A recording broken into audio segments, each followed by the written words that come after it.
Praise be to God. Once again, we give all glory and honor to our living God for this opportunity He has granted to us to come to His living word. This is the 225th Kodambakam Zoom Bible study meeting that God has enabled us to hold, and we praise God for this kind of events. We welcome all of you in the glorious name of our Lord and Savior Jesus Christ. We also welcome on behalf of the Kodambakam Christian Brethren Assembly and GLM Bookshop Ministries in Chennai. To begin with, we usually start with a word of prayer. I request Brother Shaji Tangachan to pray and the opening prayer, and we'll start the meeting with the word of prayer. Over to Brother Shaji Tangachan. Our gracious Heavenly Father, thank you for thy grace, for this one to come to thy presence to study thy word. Our Father, we are living in a difficult world, in a difficult situation. Our Father, we give thanks and praise thy holy name. What a privilege thou hast given to us to come to thy presence. What a privilege is that, Lord. Father, when we remember thy grace to us, we were sinners. There is no way to come to thy presence. Our Father, we give thanks and praise in thy holy name. Especially those who are gathering here to hear thy word, Father. Bless them in thy beloved Son, Lord Jesus.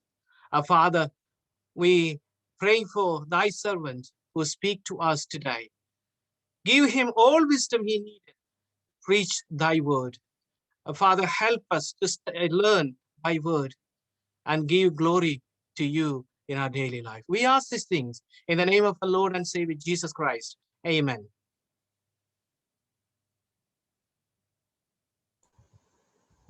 Thank you, Brother Shaji Tangachan from United Kingdom. Our dear brother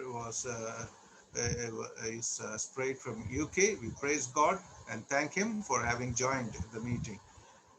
We are going now to the singing time. We have with us Sister Della Biju, and she is from New Delhi. Our sister will be singing a few Tamil songs. Over to Sister Della Biju in New Delhi for the song. She is my cousin.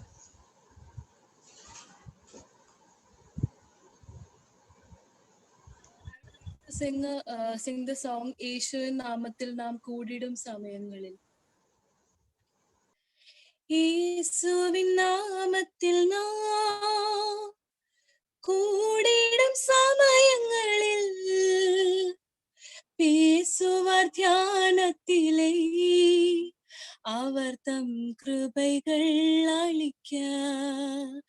பேசுவார் தியானத்திலே அவர் தம் கிருபைகள் அளிக்க. இயேசுவின் நாமத்தில் நாம் கூடிடும் சமயங்களில் பேசுவார் தியானத்திலே அவர் தம் கிருபைகள் அளிக்க. மலைகள் விலகினாலும் மா பார்வதம் நிலை பெயர்ந்தும், மலைகள் விலகினாலும் மா பார்வதம் நிலை பெயர்ந்தும் என்றும் மாறாத அவர் கிருபைகள் தம் மக்களுக்கு ஆறுதலே. என்றும் மாறாத அவர் கிருபைகள் தம் மக்களுக்கு ஆறுதலே. இயேசுவின் நாமத்தில்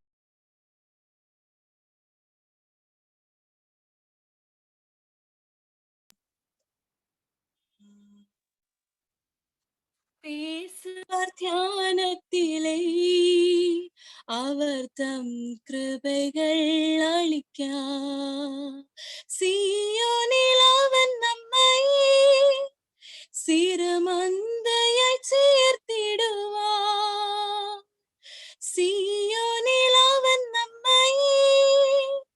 சிறுமந்தையை சேர்த்திடுவார், நித்திய ராஜ்யத்தை தந்திடுவார்.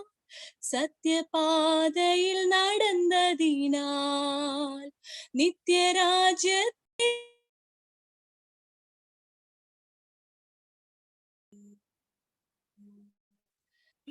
ராஜ்யத்தை தந்திடுவார்.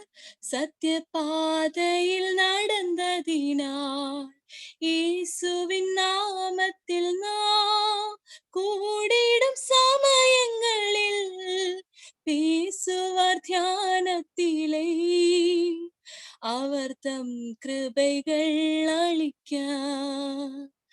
கஷ்டங்கள் கவலைகளில் அன்பு கரம் நம்மை தாங்கிடுமே. கஷ்டங்கள் கவலைகளில் அன்பு கரம் நம்மை தாங்கிடுமே. நஷ்டங்கள் மாறிடுமே. நாதனேசுவின் நாமத்தினால் நஷ்டங்கள் மாறிடுமே. நாதனேசுவின் நாமத்தினால், இயேசுவின் நாமத்தில் நாம் கூடிடும் சமயங்களில் பேசுவார் தியானத்திலே, அவர் தம் கிருபைகள் அளிக்க. பேசுவார் தியானத்திலே, அவர் தம் கிருபைகள் அளிக்க.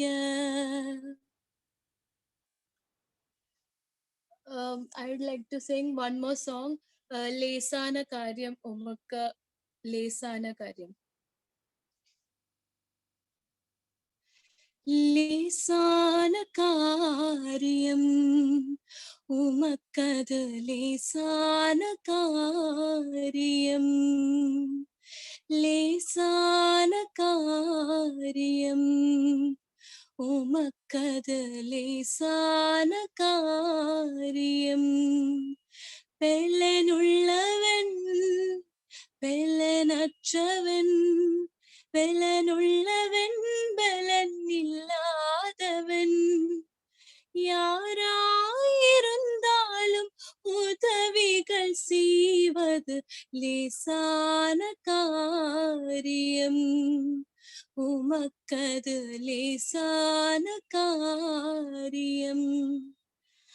மண்ணை பிசைந்த மனிதனை படைப்பதும் லேசான காரியம்.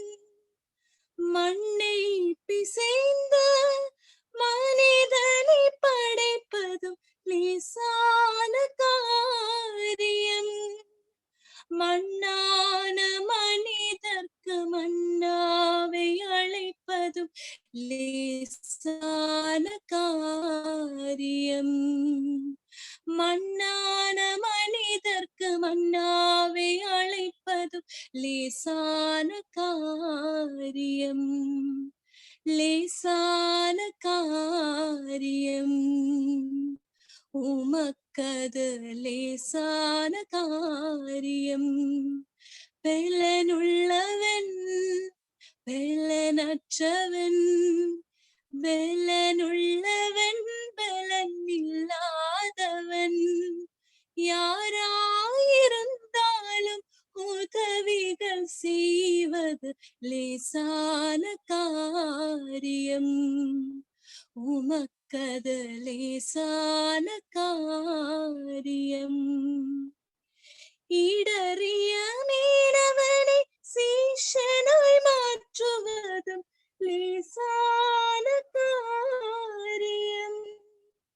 இடறிய மீனவனை சீஷனாய் மாற்றுவதும் லேசான காரியம்.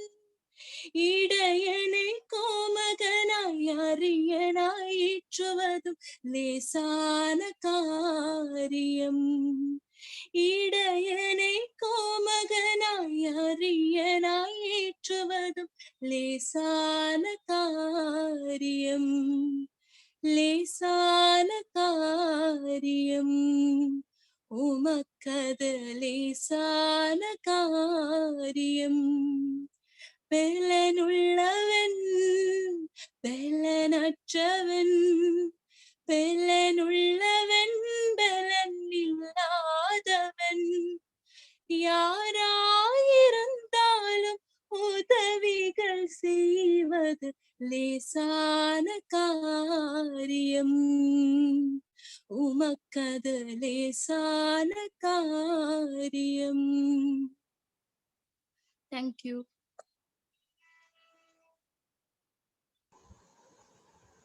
Thank you, Sister Della Biju from New Delhi. She is the daughter of the today's speaker, Biju Varghese, evangelist from Chetakal. Thank you very much for the two songs. May God be with you, Sister Della from New Delhi.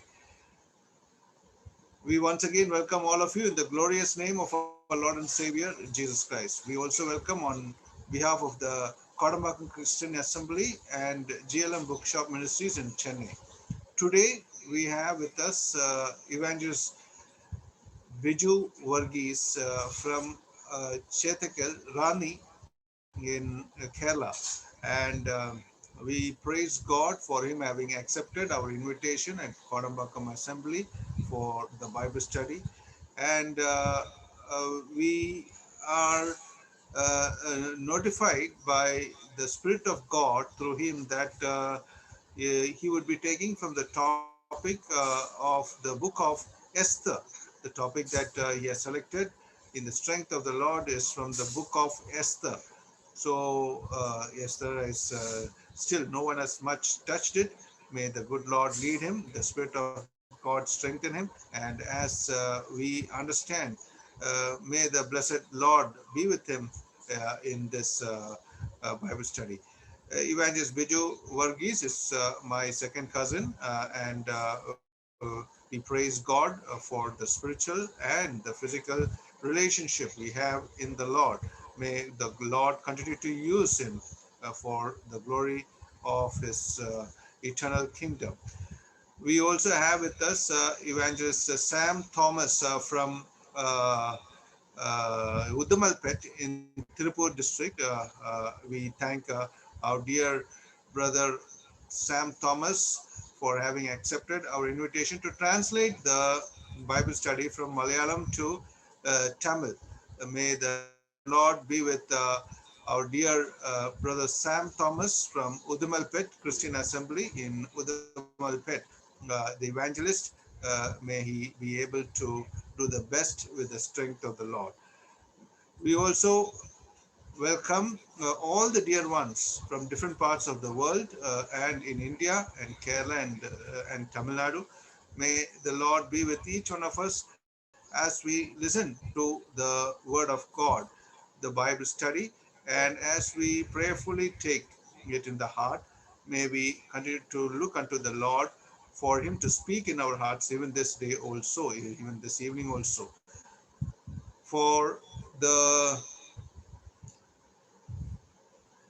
the blessing of the Bible study, I request Brother Madheshwaran from Namakkal district to pray for the blessing of the message. Over to Namakkal district in Tamil Nadu, Brother Madheshwaran.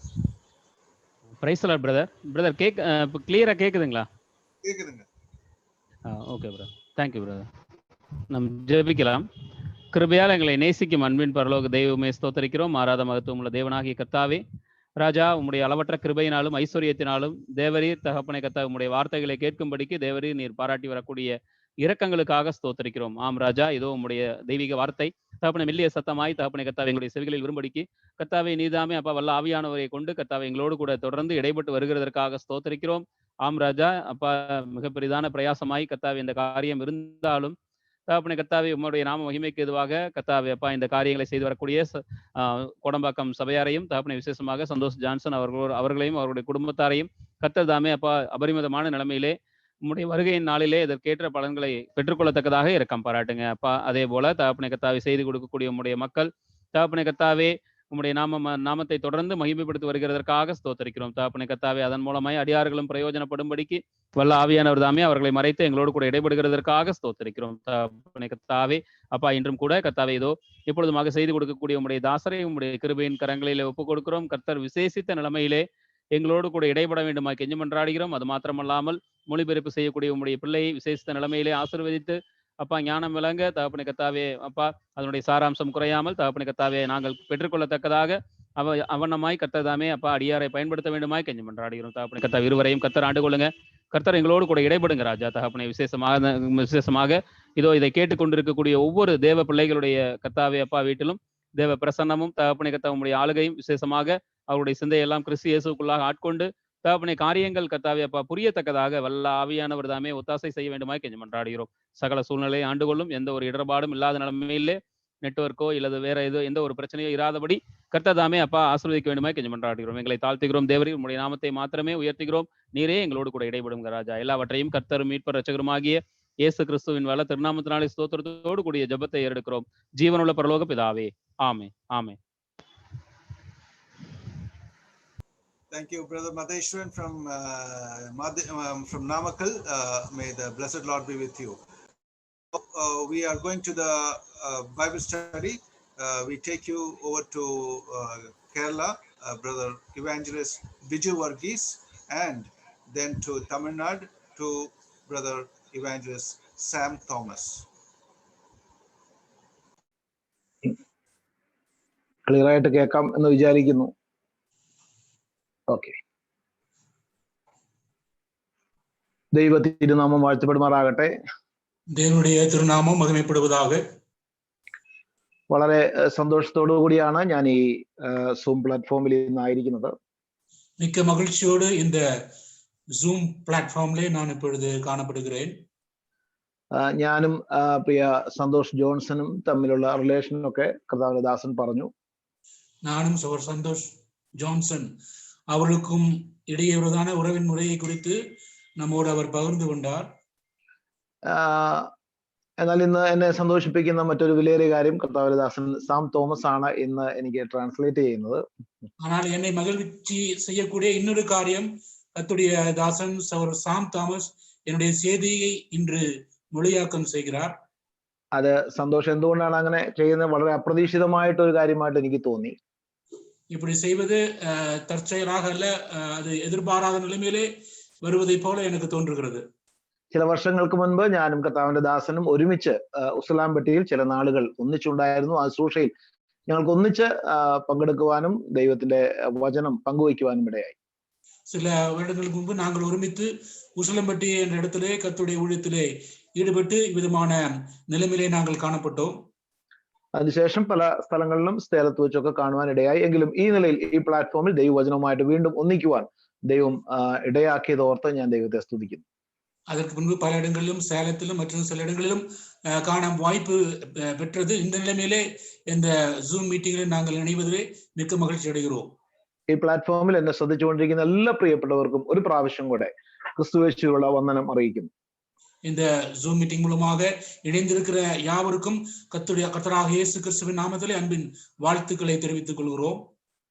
പ്രിയ കർത്താവിന്റെ ദാസൻ ഓർപ്പിച്ചതുപോലെ റാന്നിയിൽ ചേത്തക്കലാണ് ഞങ്ങൾ കുടുംബമായിട്ട് താമസിക്കുന്നത്. கர்த்தர்தாசன் நினைவுபடுத்தினபடியாக கேரளாவிலே ராணி என்ற இடத்திலே சேத்தக்கல் என்ற அந்த குறிப்பிட்ட இடத்திலே நாங்கள் இருக்கிறோம். ഭാര്യയും 2 മക്കളുമുണ്ട്. ഞങ്ങൾ കുടുംബമായിട്ട് ഇവിടെ സന്തോഷമായിരിക്കുന്നു. മോളാണ് മുമ്പ് പാട്ട് പാടിയത്. மனைவியும் 2 பிள்ளைகளும் உண்டு. ஏற்கனவே முன்னர் பாடினது என்னுடைய மகளாக இருக்கிறாள். ഇതൊരു സൂം പ്ലാറ്റ്ഫോം ആണ്. അതുകൊണ്ട് തന്നെ സമയം വളരെ കൃത്യമായിട്ട് മുന്നോട്ട് പോകണം. വിശദമായിട്ട് ചില കാര്യങ്ങൾ പറയാനായിട്ടുള്ള സാവകാശമൊന്നുമില്ല. അതുകൊണ്ട് നേരിട്ട് ഞാൻ ദൈവവചന ശുശ്രൂഷയിലേക്ക് കടക്കുകയാണ്. ஜூம் மீட்டிங்கா இருப்பதனாலே விரிவாக சொல்வதற்கான நேரம் இல்லை. நேரடியாக செய்திக்குள்ளாக பிரவேசிக்க விரும்புகிறேன். ഈ എസ്തേറിന്റെ പുസ്തകത്തെ കുറിച്ച് പലപ്പോഴും നാം കേട്ടിട്ടുണ്ടാവാം, ഇല്ലാവാം. എന്നാൽ ഞാൻ ഇതുവരെ എസ്തേറിന്റെ പുസ്തകത്തെ കുറിച്ച് ഒരു ബൈബിൾ സ്റ്റഡിയോ ക്ലാസ്സോ ഒന്നും അങ്ങനെ ഞാൻ കേട്ടിട്ടില്ല. எஸ்தரின் புஸ்தகத்தை குறித்ததான நாம் பல நிலைமைகளிலே கேட்டிருக்கலாம் அல்லது இல்லாமல் இருக்கலாம். ஆனால் என்னை பொறுத்த அளவிலே எஸ்தர் புத்தகத்தை குறித்து நான் ஒரு செய்தியை இதுவரை கேட்டதில்லை. ഞാൻ വ്യക്തിപരമായിട്ടും വളരെ ശ്രദ്ധിക്കാതിരുന്ന ഒരു പുസ്തകമായിരുന്നു എസ്തേറിന്റെ പുസ്തകം. தனிப்பட்ட முறையிலும் நான் அதிகமாக கவனியாத ஒரு புத்தகமாக எஸ்தரின் புத்தகம் காணப்பட்டது.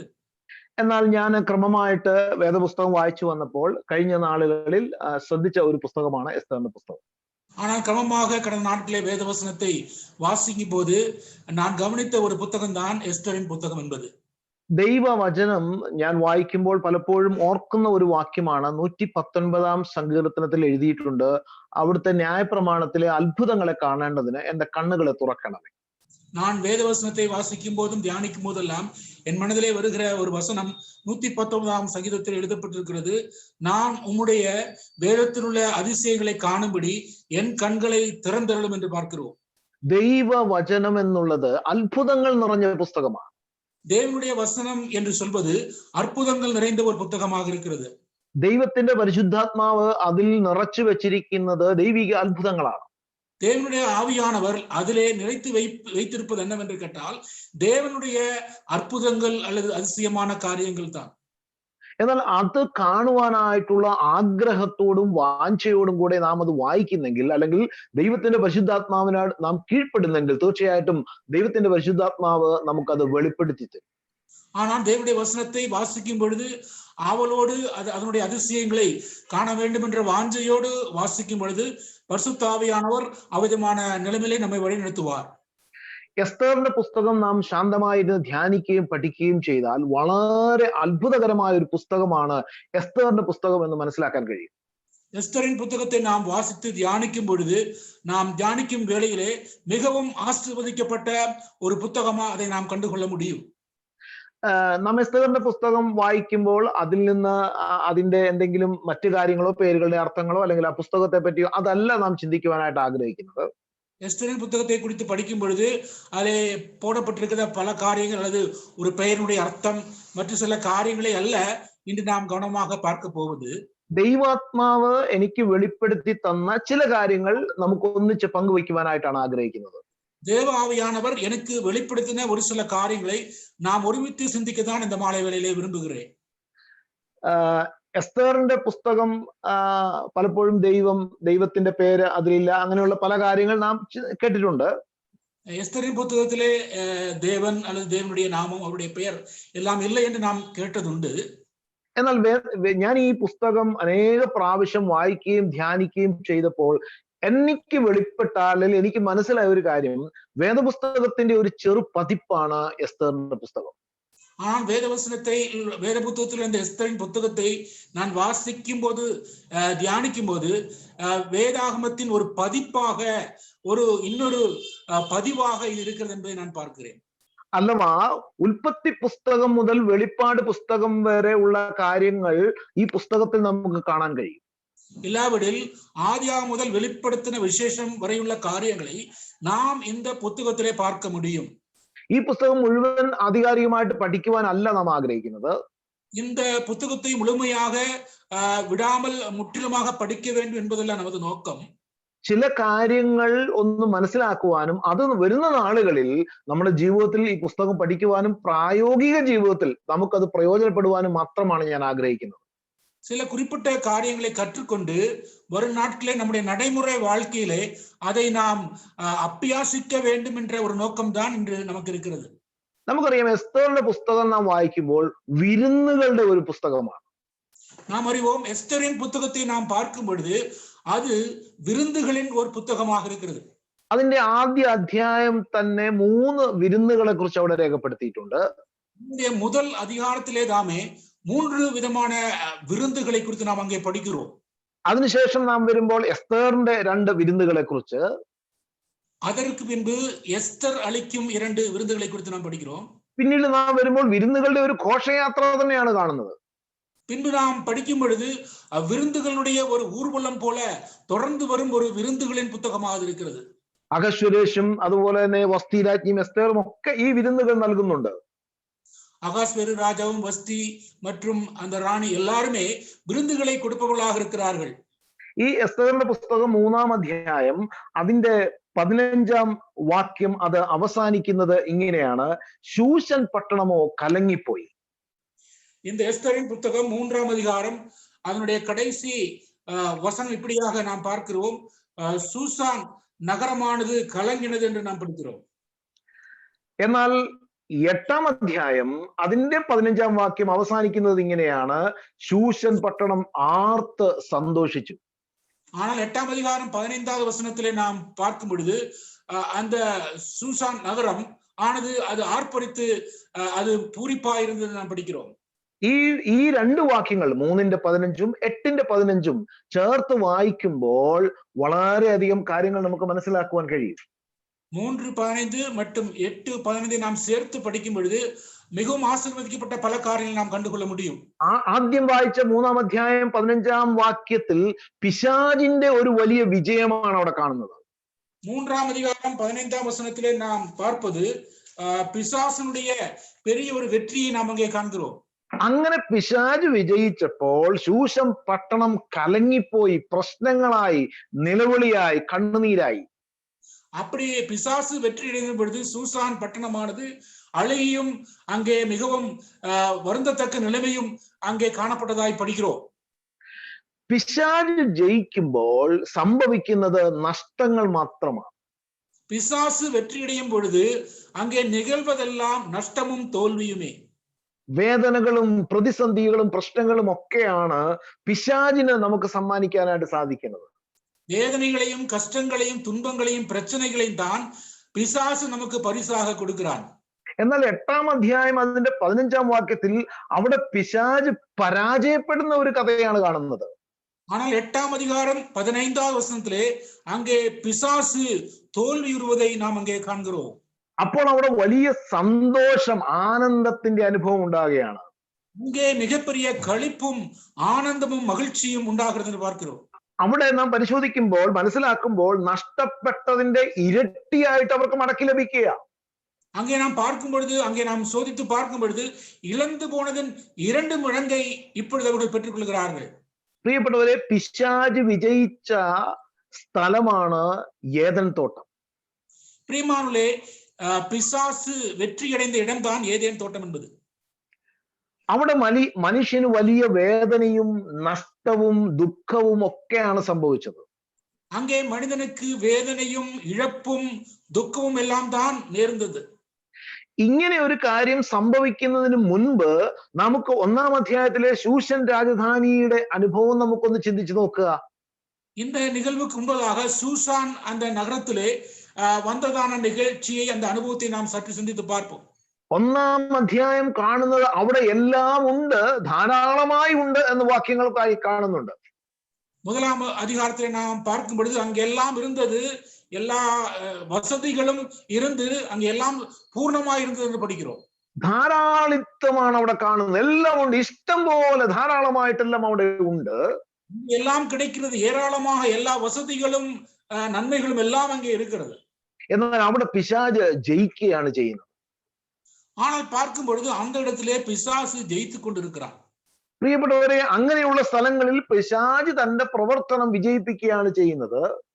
பிரியமானவர்களே, அவ்விதமான இடங்களெல்லாம் பிசாசு தன்னுடைய கிரியைகளை வெற்றியாய் முடித்துக் கொண்டிருக்கிறான். എന്നാൽ പിശാച് പരാജയപ്പെട്ട സ്ഥലമാണ് കാൽവറിയിലെ ക്രൂശ്. ஆனால் பிசாசு தோல்வியுற்ற இடம்தான் கல்வாரி மரம் அல்லது கல்வாரி சிலுவை என்பது. കാൽവറിയിലെ ക്രൂശ് എന്ന് പറയുമ്പോൾ അത് മരണത്തെയും നിന്ദയെയും പരിഹാസത്തെയും ഒക്കെയാണ് കാണിക്കുന്നത്. கல்வாரியை நாம் பார்க்கும் பொழுது அங்கே மரணத்தையும் நிந்தையையும் அவமானத்தையும் எல்லாம் தான் அங்கே நாம் பார்க்கிறோம். അവിടെ വലിയ നിലവിളിയുടെ സ്ഥലമാണത്. അതുപോലെ തന്നെ കരച്ചിലിന്റെ സ്ഥലമാണ് കാൽവറിയിലെ ക്രൂശ് എന്ന് പറയുന്നത്. இங்கே ஒரு அழுகையும் அங்கே ஒரு துக்கமும் இருப்பதாக அந்த கல்வாரி சிலுவையை குறித்து நாம் படிக்கிறோம். എന്നാൽ ആ കരച്ചിലിന്റെ ഒരു മറുപടി എന്നുള്ളത് വലിയ ആനന്ദവും സന്തോഷവുമായിരുന്നു. ஆனால் அந்த அழுகை அல்லது அங்கே துக்கம் இருந்த சூழ்நிலையை பார்க்கும் பொழுது அதன் விளைவு, அதன் பதிலாக வருவது ஆனந்தமும் மகிழ்ச்சியுமாகத்தான் இருக்கிறது. 84-ാം സങ്കീർത്തനം നാം വായിക്കുമ്പോൾ അവിടെ ഒരു 84-ാം സങ്കീർത്തനം നാം വായിച്ചു വരുമ്പോൾ അതിന്റെ 5ഉം 6ഉം വാക്യങ്ങൾ, ബലം നിന്നിലുള്ള മനുഷ്യൻ ഭാഗ്യവാൻ, ഇങ്ങനെയുള്ളവരുടെ മനസ്സിൽ സിയോനിലേക്കുള്ള പെരുവഴികളുണ്ട്, കണ്ണുനീർ താഴ്വരയിൽ കൂടി കടക്കുമ്പോൾ അവർ അതിനെ ജലാശയമാക്കി തീർക്കുന്നു, മുൻമഴയാൽ അത് അനുഗ്രഹപൂർണമായി തീരുന്നു, അവർ മേൽക്കുമേൽ ബലം പ്രാപിക്കുന്നു. 84ஆம் சங்கீதத்திலே நாம் அங்கே பார்க்கும் பொழுது அவர்கள் வெற்றி மேல் வெற்றி அடைவார்கள் என்று அந்த பகுதியை நாம் பார்க்கிறோம். കണ്ണുനീരിന്റെ താഴ്വര അല്ലെങ്കിൽ കഷ്ടതയുടെ താഴ്വര അവർക്ക് ശക്തി നൽകുകയാണ് ചെയ്യുന്നത്. கண்ணீரின் அந்த பள்ளத்தாக்கு, அந்த கண்ணீரின் அனுபவம் உண்மையில் அவருக்கு பலத்தை தான் தருகிறது. എസ്തേറിന്റെ പുസ്തകത്തിലും ഇത് തന്നെയാണ് നമുക്ക് കാണാൻ കഴിയുന്നത്. எஸ்தரின் புஸ்தகத்திலும் நான் இதையே தான் பார்க்கிறவர்களா இருக்கிறோம். ഏദന്റെ അനുഭവം, ഏദൻ തോട്ടത്തിൽ എല്ലാം ധാരാളമായിട്ടുണ്ടായിരുന്നു, അവർക്ക് സമൃദ്ധിയായിട്ടുണ്ടായിരുന്നു. എന്നാൽ ആ സമൃദ്ധി അവരെ പാപത്തിലേക്ക് നയിച്ചു, ദൈവത്തെ അവിശ്വസിക്കുവാനുള്ള സാഹചര്യമുണ്ടായി.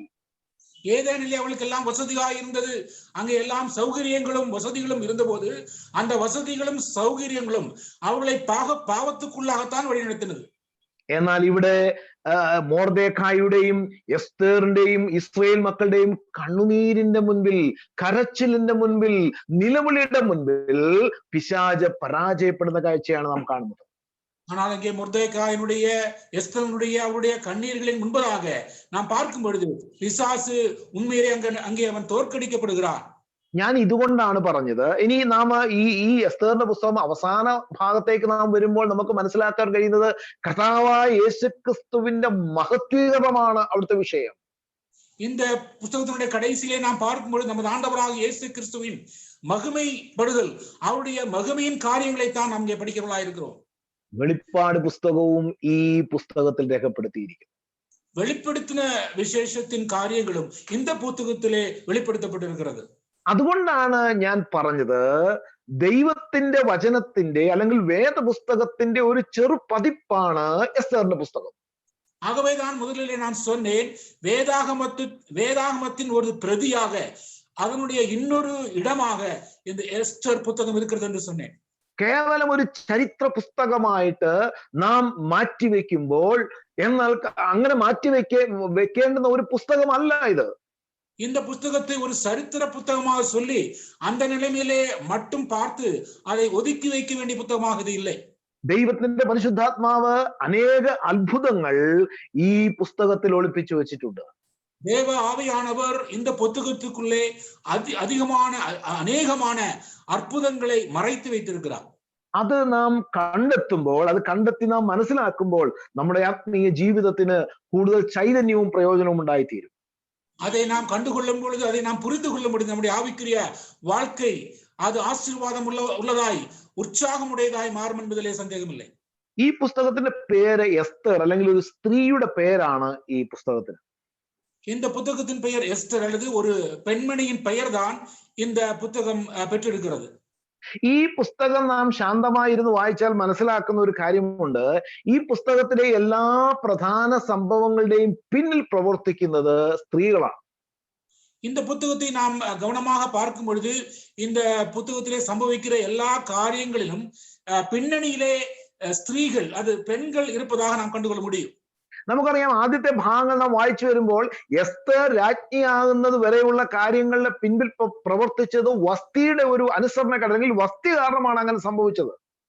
எஸ்தருடைய அந்த புத்தகத்தை முதலாவது வசனத்திலே பார்க்கும் பொழுது அங்கே ஒரு பெண்மணி அல்லது வஸ்தியினுடைய அந்த அந்த அந்த ஒரு விளைவுதான் அந்த 1ஆம் அதிகாரத்திலே நாம் படிக்கிறோம். ഹാമാന്റെ ജീവിതത്തിൽ സംഭവിച്ച കാര്യങ്ങളിലും ഹാമാന്റെ ഭാര്യയായ സേരശിനെ കുറിച്ച് വളരെ വ്യക്തമായി ദൈവാത്മാവിടെ രേഖപ്പെടുത്തിയിട്ടുണ്ട്. ஆமானுக்கு வந்த நிகழ்வை குறித்து பார்க்கும் பொழுது அவனுடைய மனைவியாக சிரேஷனுடைய அந்த காரியங்களும் அதன் விளைவாக, அதன் பின்னணியாக இருப்பதை நாம் கண்டுகொள்ள முடியும். 5-ാം അധ്യായം അതിന്റെ 14-ാം വാക്യത്തിൽ നാം ഇങ്ങനെയാണ് വായിക്കുന്നത്, അതിന് അവന്റെ ഭാര്യയായ സേരശ് അവനോട്, ആ സേരശ് പറയുന്നത് എന്താണ്, മൊർദെഖായിക്ക് വേണ്ടി ഒരു വലിയ കഴുമരം ഒരുക്കുവാൻ വേണ്ടി വലിയ ആലോചന കൊടുക്കുന്നത് ഈ സേരസാണ്, അല്ലെങ്കിൽ ഹാമാന്റെ ഭാര്യയാണ്. அங்கே நாம் பார்க்கும்பொழுது 5ஆம் அதிகாரத்திலே இந்த மொர்தெகாய்க்காக தூக்குமரம் உண்டு பண்ண வேண்டும் என்று சொல்லி அங்கே ஏவுவது இந்த சிரேஷ் என்று சொல்லுகிறதான ஆமானின் மனைவியாகும். എന്നാൽ അവിടം കൊണ്ട് കാര്യം അവസാനിക്കുന്നില്ല. ഇതിന് ഒരു ശുഭ പര്യവസാനം ഉണ്ടാകുന്നത്, വലിയൊരു വിടുതൽ ഉണ്ടാകുന്നത് എസ്തേറിൽ കൂടിയാണെന്ന് നമുക്ക് മനസ്സിലാക്കുവാൻ കഴിയും. ஆனால் இந்த காரியத்துக்கு பெரிய ஒரு மீட்பு அல்லது ஒரு தப்புவிக்கும் நிலை வருகிறது எஸ்தர் என்ற அந்த பெண்மணியின் மூலமாக வருகிறதை நாம் கண்டுகொள்ள முடியும். പ്രിയപ്പെട്ടവരെ, എസ്തേറിന്റെ വാക്കുകൾ വളരെ വ്യക്തമായ ഒരു വാക്ക് 4-ാം അധ്യായത്തിലേക്ക് നാം വരുമ്പോൾ എസ്തറിന്റെ ചില വാക്കുകൾ അവിടെ വായിക്കുന്നുണ്ട്. 4-ാം அதிகாரத்தை நாம் பார்க்கும்போது எஸ்தர் சொல்லுகிற அற்புதமான சில வாசகங்களை நாம் இங்கே காண்கிறோம். അതിന്റെ 16-ാം വാക്യം ഞാൻ വായിക്കുന്നു. 4-ാം അധ്യായം, എസ്തറിന്റെ പുസ്തകം 4-ാം അധ്യായം 16-ാം വാക്യം. നീ ചെന്ന് ശൂശനിലുള്ള എല്ലാ യഹൂദന്മാരെയും ഒന്നിച്ചു കൂട്ടി നിങ്ങൾ 3 ദിവസം രാവും പകലും തിന്നുകയോ കുടിക്കുകയോ ചെയ്യാതെ എനിക്ക് വേണ്ടി ഉപവസിപ്പിൻ, ഞാനും എന്റെ ബാല്യക്കാരത്തികളും അങ്ങനെ തന്നെ ഉപവസിക്കും. இங்கே நாம் பார்ப்பது நீ போய் சூசான் இருக்கிற யூதரை எல்லாம் கூடிவர செய்து 3 நாள் அல்லும் பகலும் புசியாமலும் குடியாமலும் இருந்து எனக்காக உபவாசம் பண்ணுங்கள், நானும் என் தாதிமாரும் உபவாசம் பண்ணுவோம். ഇവിടെ എസ്തർ വളരെ കഠിനമായ ഒരു തീരുമാനമെടുത്തിട്ട് മറ്റുള്ളവരോട് പറയുകയാണ്, എനിക്ക് വേണ്ടി 3 രാവും 3 പകൽ 3 ദിവസം എനിക്ക് വേണ്ടി. ഒരു വളരെ കഠിനമായ ഒരു ഉപവാസമാണ് എസ്തർ പ്രഖ്യാപിക്കുന്നത്. இங்கே எஸ்தர் ஒரு தீர்மானம் எடுத்து மற்றவர்களை பார்த்து சொல்லுகிறார், நீங்கள் எல்லாரும் என்னோடு இணைந்து கொள்ளுங்கள், 3 நாட்கள் കഠിനமான ഉപവാസം മേற்കൊള്ളുங்கள் என்று അവர்களை കേൾக்கிறார். എന്നാൽ എന്നെ വളരെ വളരെ വളരെ എന്താ പറയാ ആശ്ചര്യപ്പെടുത്തിയ ഒരു വാക്യമാണ് 5-ാം അധ്യായം അതിന്റെ 4-ാം വാക്യം. അതിങ്ങനെയാണ് വായിക്കുന്നത്, രാജാവിന് തിരുവുള്ളമുണ്ടായിട്ട് ഞാൻ ഒരുക്കിയിരിക്കുന്ന വിരുന്നിന് രാജാവും ഹാമാനും ഇന്ന് വരേണം എന്ന് അപേക്ഷിച്ചു. அங்கே நாம் பார்க்கும் பொழுது அப்பொழுது எஸ்தர் ராஜாவுக்கு சுத்தமானால் நான் தமக்கு செய்வித்த விருந்துக்கு ராஜாவும் ஆமானும் இன்றைக்கு வர வேண்டும் என்றார். എന്റെ പ്രിയപ്പെട്ടവരെ, നാം ഇതൊന്ന് വായിച്ചാൽ, ഈ 2 വാക്യങ്ങളൊന്ന് ചേർത്ത് വായിച്ചാൽ 3 ദിവസം എസ്തർ വെള്ളം പോലും കുടിക്കാതെ ഉപവസിച്ച് ദൈവസന്നിധിയിൽ നെടുമ്പാട് വീണ് കരഞ്ഞ് പ്രാർത്ഥിക്കുകയാണ്. இந்த 2 வசனங்களை சேர்த்து பார்த்தால் இந்த 3 நாட்களும் ஒன்றும் புசியாமல் தண்ணீர் கூட குடியாமல் நெடுஞ்சான் கடையாய் விழுந்து தேவ சமூகத்திலே அழுது ஜெபிக்கிறவளாய் കാണപ്പെടുகிறாள். എന്നാൽ അതേ സമയം വലിയൊരു വിരുന്ന് അവൾ ഒരുക്കിക്കൊണ്ടിരിക്കുകയാണ്. ஆனால் അതേ സമയത്തിലെ தானே വേറൊരിടത്തിലെ பெரிய ஒரு விருந்தை அவள் ஆயத்தப்படுத்தி கொண்டிருந்தாள். ആ രാജാവിന് വേണ്ടി, അല്ലെങ്കിൽ രാജാവിനും ഹാമാനും വേണ്ടി ഒരു വലിയ വിരുന്ന് ഒരുക്കുകയാണ്. ராஜாவுக்கு அதே போல ஆமானுக்கும் சேர்த்து ஒரு பெரிய விருந்தை அவள் உண்டு பண்ணி கொண்டிருந்தாள். ഈ വിരുന്നിന്റെ പിൻപിൽ ഒരു വലിയ ലക്ഷ്യമുണ്ട്, വലിയ ഉദ്ദേശമുണ്ട്. இந்த விருந்துக்கு பின்னால் பெரிய ஒரு நோக்கம், ஒரு பெரிய ஒரு எதிர்பார்ப்பு இருக்கிறது. എസ്തറിന്റെ പുസ്തകം ഞാൻ പറഞ്ഞല്ലോ, പഠിക്കുമ്പോൾ വിരുന്നുകളുടെ പുസ്തകമാണെന്ന് ഞാൻ പറഞ്ഞിരുന്നു. எஸ்தரின் புத்தகத்தை நாம் சொல்லும் பொழுது சொல்லுகிறேன், அது ஒரு விருந்துகளின் புத்தகமாக இருக்கிறது. ഈ ഓരോ വിരുന്നുകളുടെയും പിൻപിൽ വ്യക്തമായ ഉദ്ദേശമുണ്ടായിരുന്നു. ஒவ்வொரு விருந்துகளுக்கு பின்பதாகவும் அதற்கு முக்கியமான, அதற்கென்றே ஒரு பிரத்யேகமான நோக்கம் இருந்திருக்கிறது. വിരുന്ന് എന്ന് പറയുന്നത് ഒരു സാധാരണമായ കാര്യമല്ല. விருந்து என்று சொல்வது அது ஒரு சாதாரணமான ஒரு காரியம் அல்ல. അതിന് പ്രത്യേകമായ ഉദ്ദേശമുണ്ട്, ഒരുക്കങ്ങളുണ്ട്. ഇതൊക്കെ വിരുന്നിന്റെ പ്രത്യേകതയാണ്. அதற்கு முக்கியமான நோக்கம் இருக்கிறது, அதற்கு தனியாக ஆயத்தப்பட வேண்டும். இவங்களெல்லாம் விருந்திலே காணப்படுகிறது. വിരുന്ന് കൊടുക്കുന്ന ഒരു ആളുണ്ട്, വിരുന്ന് ആസ്വദിക്കുന്നവരുണ്ട്. ഇതൊന്നും നമ്മുടെ വിഷയമല്ല എങ്കിലും വിരുന്ന് എന്ന് പറയുന്നത് ഒരു വലിയ വിഷയമാണ്. விருந்தை கொடுக்கிறவர் இருக்கிறார், விருந்தை பெற்றுக்கொள்ளவர் இருக்கிறார். இதெல்லாம் இருந்தாலும் விருந்து என்று சொல்வதே முதன்மையிலே அது ஒரு பெரிய ஒரு காரியமாயிருக்கிறது. അപ്പോൾ എസ്തറിന്റെ പുസ്തകത്തിലെ വിരുന്ന് എന്ന് പറയുന്നത് തന്നെ പഠിച്ചാൽ വലിയൊരു വിഷയമാണ്. ஆகவே எஸ்தரின் புஸ்தகத்திலே விருந்து என்று சொல்கிற அந்த காரியத்தை தனியாக படித்தாலே அதே ஒரு பெரிய பாடமாயிருக்கிறது. പ്രിയപ്പെട്ടവരെ, എസ്തർ ഒരുക്കുന്ന ആ വിരുന്നിന്റെ പിറകിൽ ഒരു വലിയ ലക്ഷ്യം, വലിയ ഉദ്ദേശമുണ്ടായിരുന്നു. பிரியமானவர்களே, எஸ்தர் ஆயத்தப்படுத்தின அந்த விருந்துகளின் பின்னால் பெரிய ஒரு நோக்கமும் எதிர்பார்ப்பும் இருந்திருக்கிறது. എസ്തറിനെ ഭരിച്ചിരുന്നത് വലിയൊരു വിശ്വാസമായിരുന്നു. எஸ்தரை ஆண்டு கொண்டிருந்தது பெரிதானது ஒரு விசுவாசமாகும். അഹശ്വേരോസ് രാജാവിന്റെ മുൻപിൽ അനുവാദമില്ലാതെ ആരെങ്കിലും ചെന്നാൽ ആ ചെല്ലുന്ന ആളിന്റെ മുൻപിലേക്ക്, അല്ലെങ്കിൽ നേരെ പൊൻചെങ്കോൽ നീട്ടിയില്ലെങ്കിൽ അപ്പോൾ തന്നെ ആ ആളിനെ കൊല്ലുകയാണ് ചെയ്യുന്നത്. அகாஸ்வேர் ராஜாவுக்கு முன்பாக யாராவது சென்றால் செல்கிறவர்களுக்கு நேராக அந்த ராஜா பொற்செங்கோலை நீட்டினால், அது நீட்டாமல் போகும் பட்சத்தில் அங்கே போகிறவர்கள் பின்பு உயிரோடு இருக்க முடியாது. ഇവിടെ ഇത് അലംഘനീയമായ ഒരു കൽപ്പനയാണ്. തന്റെ പ്രാണനെ, അല്ലെങ്കിൽ തന്റെ പ്രാണനെ വേണ്ട എന്ന് വെച്ചുകൊണ്ട് താൻ കൊല്ലപ്പെടുവാനുള്ള സാധ്യത ഉണ്ടെന്ന് മനസ്സിലാക്കിക്കൊണ്ടാണ് ഈ കാര്യങ്ങൾ ചെയ്യുന്നത്. இப்படி செய்யறதை பார்க்கும் பொழுது தன்னுடைய உயிர் போனாலும் பரவாயில்லை, நான் செத்தாலும் சாகிறேன் என்று சொல்லி அந்த முடிவுக்கு வந்து அந்த இடத்துக்கு அவள் செல்கிறாள். എന്നാൽ വലിയ വിശ്വാസത്തോടു കൂടി അവൾ ഒരു വിരുന്നൊരുക്കുകയാണ് ചെയ്യുന്നത്. ஆனால் பெரிதான ஒரு விசுவாச உடையவளாய் அதற்கு பக்கத்திலே பெரிதான ஒரு விருந்தையும் ஆயத்தப்படுத்திக் கொண்டிருக்கிறாள். പ്രിയപ്പെട്ടവരെ, വിശ്വാസം എന്ന് പറയുന്നത് ഇതാണ്. பிரியமானே, விசுவாசம் என்று சொன்னால் இதுதான் பொருள். ലോകപ്രകാരം അസാധ്യമായിട്ടുള്ള ഒരു കാര്യമാണ്. உலகத்திலே பார்க்கும் பொழுது அது முடியாத ஒரு காரியம்தான். എന്നാൽ വിശ്വാസത്താൽ എസ്തർ ആ കാര്യം സാധിക്കുമെന്നുള്ള വിശ്വാസത്താലാണ് ആ കാര്യങ്ങൾ ചെയ്യുന്നത്. ஆனால் விசுவாசத்தினாலே சாதிப்பேன் என்ற அந்த மாபெரும் நம்பிக்கையோடு விசுவாசத்தோடு இந்த காரியங்களை அவள் செய்கிறாள். അബ്രഹാമിന്റെ വിശ്വാസത്തെ കുറിച്ച് നമുക്ക് വ്യക്തമായിട്ട് അറിയാം. ആശയ്ക്ക് വിരോധമായി ആശയോടെ വിശ്വസിച്ചു. ஆபிரகாமின் விசுவாசத்தை குறித்து நாம் பார்க்கிறோம். நம்பிக்கைக்கு வழியில்லாத நிலைமையிலே அவன் தேவனை விசுவாசிக்கக்கூடியவனாய் ஆபிரகாம் இருந்தார். വിശ്വാസം എന്ന് പറയുന്നത് ആശ്രയമാണ്. വേദപുസ്തകം പറയുന്ന വിശ്വാസം എന്ന് പറയുന്ന ആശ്രയമാണ്. விசுவாசம் என்று சொல்லும் பொழுது வேதத்திலே நாம் பார்க்கும் பொழுது சார்ந்திருத்தல், அவரே மட்டும் கதி என்று சொல்லி இருப்பதைத்தான் காண்பிக்கிறது. സമ്പൂർണമായിട്ട് ദൈവത്തിൽ ആശ്രയിക്കുക, முழுமையாக தேவனின் மேல் சார்ந்து நம்பிக்கை வைத்திருப்பது, അതാണ് വിശ്വാസം എന്ന് പറയുന്നത്. அதுதான் விசுவாசம் என்பதன் பொருளாக இருக்கிறது. ഇവിടെ എസ്തറിന്റെ വിശ്വാസം എന്നുള്ളത് അല്ലെങ്കിൽ എസ്തറിന്റെ വിശ്വാസമാണ് ഈ പുസ്തകത്തിലെ ഏറ്റവും പ്രധാനപ്പെട്ട വിഷയം. இந்த புத்தகத்திலே எஸ்தருடைய விசுவாசம் தான் இந்த புத்தகத்துடைய மைய பொருளாக அல்லது பெரிய ஒரு விஷயமாக இருக்கிறது. ഞാൻ ആദ്യമേ പറഞ്ഞല്ലോ, അതിലേക്ക് നമുക്ക് കടന്നു പോവുകയാണ്. വേദപുസ്തകം ഇതിന്റെ ഒരു അല്ലെങ്കിൽ വേദപുസ്തകത്തിന്റെ ഒരു മിനി പതിപ്പാണ് ഈ എസ്തറിന്റെ പുസ്തകം. நான் ஏற்கனவே சொன்னேன் அல்லவா, வேத புத்தகத்தினுடைய ஒரு பிரதியாக இன்னொரு இடமாக இந்த எஸ்தர் புத்தகம் இருக்கிறது என்று சொன்னேன் அல்லவா. ഹൗവയാണ് ആദ്യം പാപം ചെയ്യുന്നത്. ஏவாள் தான் முதலில் பாவம் செய்தவளாய் இருந்தாள். ഹവ്വയുടെ പാപത്തിനെ കുറിച്ച് നാം ചിന്തിക്കുകയുണ്ടായി. അവിടെ ധാരാളം എല്ലാം ഇഷ്ടം പോലെ ഉണ്ടായിരുന്നു. ஏவாளை குறித்து பார்க்கும் பொழுது அந்த பாவத்தின் தன்மையை பார்க்கும் பொழுது அவளுக்கு அங்கே எல்லா வசதிகளும் எல்லா காரியங்களும் இருந்தது. ഒന്നിനും യാതൊരു കുറവുമില്ലായിരുന്നു. அங்கே யாதொரு விஷயத்திற்கும் எந்த விதமான குறைவும் இல்லாதிருந்தது. പ്രിയപ്പെട്ടവരെ, പാപം വരുവാനുള്ള വഴി ഇത് തന്നെയാണ്. നമുക്കൊന്നിനും കുറവില്ലാതിരിക്കുമ്പോഴാണ് പാപം ചെയ്യാനുള്ള സാധ്യതയുള്ളത്. பிரியமானே, பாவம் நுழைவதற்கும் இதுதான் சாத்தியம். நமக்கு எல்லாம் இருக்கும் பொழுது அல்லது நாம் குறைவில்லாமல் இருக்கும் பொழுதுதான் பாவம் உள்ளே பிரவேசிக்கும். നാം നല്ല ആരോഗ്യത്തോടെ ഇരിക്കുമ്പോൾ വീണു പോകാനുള്ള സാധ്യതയുണ്ട്.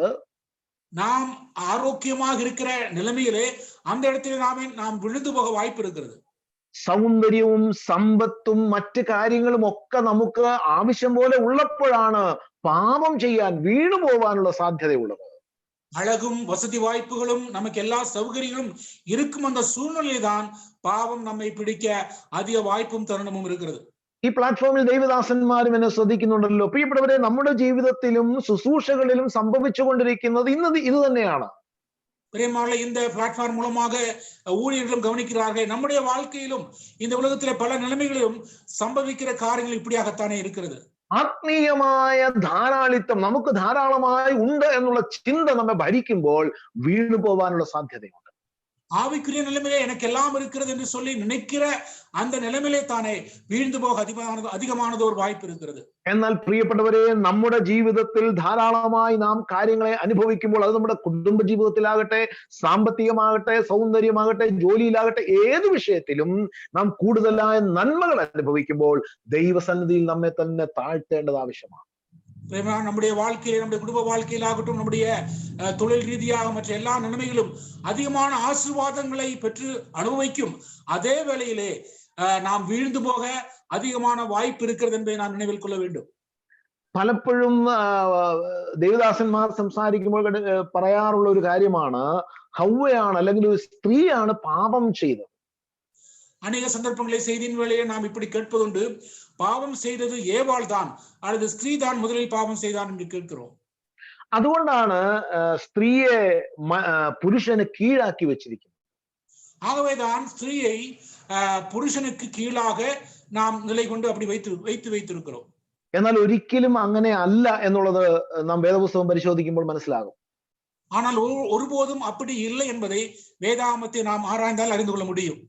പുരുഷന് കീഴാക്കി വെച്ചിരിക്കുന്നതിന്റെ ഏറ്റവും പ്രധാനപ്പെട്ട ഉദ്ദേശം അതൊരു നിഴലാണ്. அங்கே புருஷனுக்கு கீழாக ஸ்திரீ இருப்பதன் காரியம், அது முக்கியமான காரியம் என்னவென்றால் அது ஒரு பாவனையாக, ஒரு நிழலாக அது அங்கே காண்பிக்கப்படுகிறது.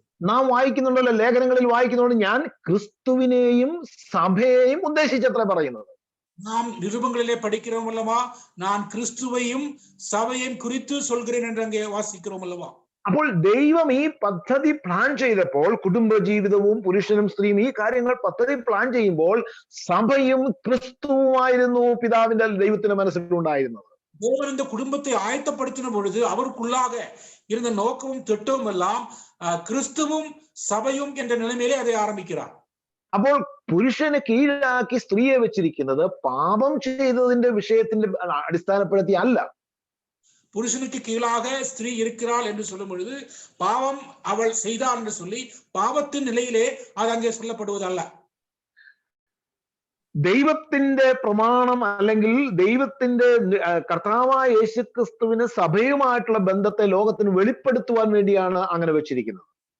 தேவனுக்கும் அந்த சபைக்கும் உள்ள தொடர்பை உலகம் அறிய வேண்டும் என்பதற்காக அந்த புருஷன் ஸ்திரீ என்ற நிலைமையிலே அது அங்கே வெளிப்படுத்தப்பட்டதாய் காணப்படுகிறது. എന്നാൽ സ്ത്രീ പാപം ചെയ്ത് പാപം ലോകത്തിലേക്ക് വന്നു, മനുഷ്യനിലേക്ക് വന്നു. അതൊരു യാഥാർത്ഥ്യം തന്നെയാണ്. ஆனால் ஸ்திரீயானவள் பாவம் செய்து உலகத்திலே பாவம் பிரவேசிப்பது என்பது உண்மைதான், அது சத்தியமாகத்தான் இருக்கிறது. അവൾ ദൈവത്തെ പൂർണ്ണമായിട്ട് ദൈവത്തിൽ വിശ്വസിക്കുന്നില്ല, അവിശ്വസിക്കുകയാണ് ചെയ്യുന്നത്.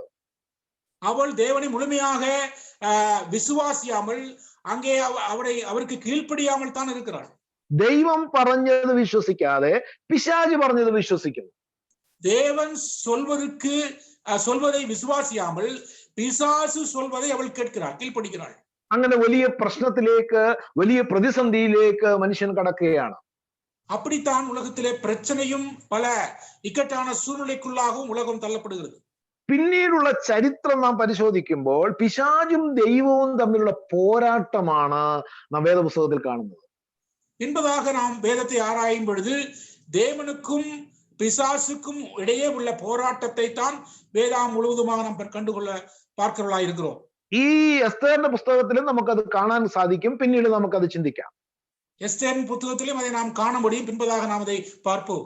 എന്നാൽ ഇന്ന് ഞാൻ പറയാൻ ഉദ്ദേശിക്കുന്നത് ഈ സഹോദരിമാരോട് ബന്ധപ്പെട്ട അല്ലെങ്കിൽ ഈ സ്ത്രീകളോട് ബന്ധപ്പെട്ട ചില കാര്യങ്ങളാണ്. ஆனால் இன்று நான் சொல்ல விரும்புவது ஸ்திரீகள் அல்லது சகோதரிகளுக்கு இங்கு என்ன சொல்லப்படுகிறது என்பதைத்தான் நான் கூற விரும்புகிறேன். എനിക്ക് മുൻപിൽ അവശേഷിച്ചിരിക്കുന്ന അല്പസമയത്തിനുള്ളിൽ ഞാൻ അത് പറഞ്ഞ് അവസാനിപ്പിക്കുവാൻ ആഗ്രഹിക്കുന്നു. ஆனால் எனக்கு முன்னால் இருக்கிற சொற்ப நிமிடங்களுக்குள்ளாக அதை சொல்லி முடிக்க நான் விரும்புகிறேன். ഇവിടെ ഹൗവ ദൈവത്തിൽ അവിശ്വസിച്ചപ്പോൾ അവിടെ ദൈവികമായ അനുഗ്രഹങ്ങൾ നഷ്ടപ്പെടുകയാണ് ഉണ്ടാകുന്നത്. இங்கே ஏவாள் தேவனை விசுவாசியாமல் போன பொழுது அவளுக்கு பல நிலைமைகளை இழப்பும் நஷ்டமும் நேர்ந்தது. വസ്തിയും അതുപോലെ തന്നെ ഹാമാന്റെ ഭാര്യയും പാപം ചെയ്യുന്നു, അല്ലെങ്കിൽ തെറ്റ് ചെയ്യുന്നു. അവർ തെറ്റ് ചെയ്യുമ്പോൾ വലിയ നഷ്ടം സംഭവിക്കുകയാണ് അവർക്ക് ഉണ്ടാകുന്നത്. அங்கே வஸ்தி அல்லது ஆமானின் மனைவி தவறு செய்யும் பொழுது அவர்களுக்கும் பெரிதான இழப்பும் நஷ்டமும் தான் வருகிறது. എന്നാൽ എസ്തേറിനെ നമുക്ക് കാണാൻ കഴിയുന്നത് പുതിയ നിയമത്തിലാണ്. ஆனால் எஸ்தேரை நாம் புதிய ஏற்பாட்டிலே தான் காண்கிறோம். പ്രിയപ്പെട്ടവരെ, പുതിയ നിയമം നാം ശ്രദ്ധിച്ച് പഠിച്ചാൽ ഒരു വ്യക്തമായ ഒരു സത്യം മനസ്സിലാക്കാൻ സാധിക്കും. பிரியமானவர்களே, புதிய ஏற்பாட்டை நாம் கவனமாய் படித்தால் உண்மையான தெளிவான ஒரு சத்தியத்தை நாம் அங்கே கண்டுகொள்ள முடியும். യേശു കർത്താവ് മത്തായി സുവിശേഷം 16-ാം അധ്യായത്തിൽ യേശു കർത്താവ് ശിഷ്യന്മാരോട് ചോദിക്കുന്ന ചോദ്യം നമുക്ക് എല്ലാവർക്കും അറിയാം. மத்திய 16-ஆம் அதிகாரத்தில் ஆண்டவர் சீஷர்களை பார்த்து கேட்கிற கேள்வியை நாம் யாவரும் அறிவோம். പുരുഷാരം എന്നെ കുറിച്ച് എന്താ പറയുന്നത്, അല്ലെങ്കിൽ ഞാൻ ആരാണെന്നാണ് പറയുന്നത്.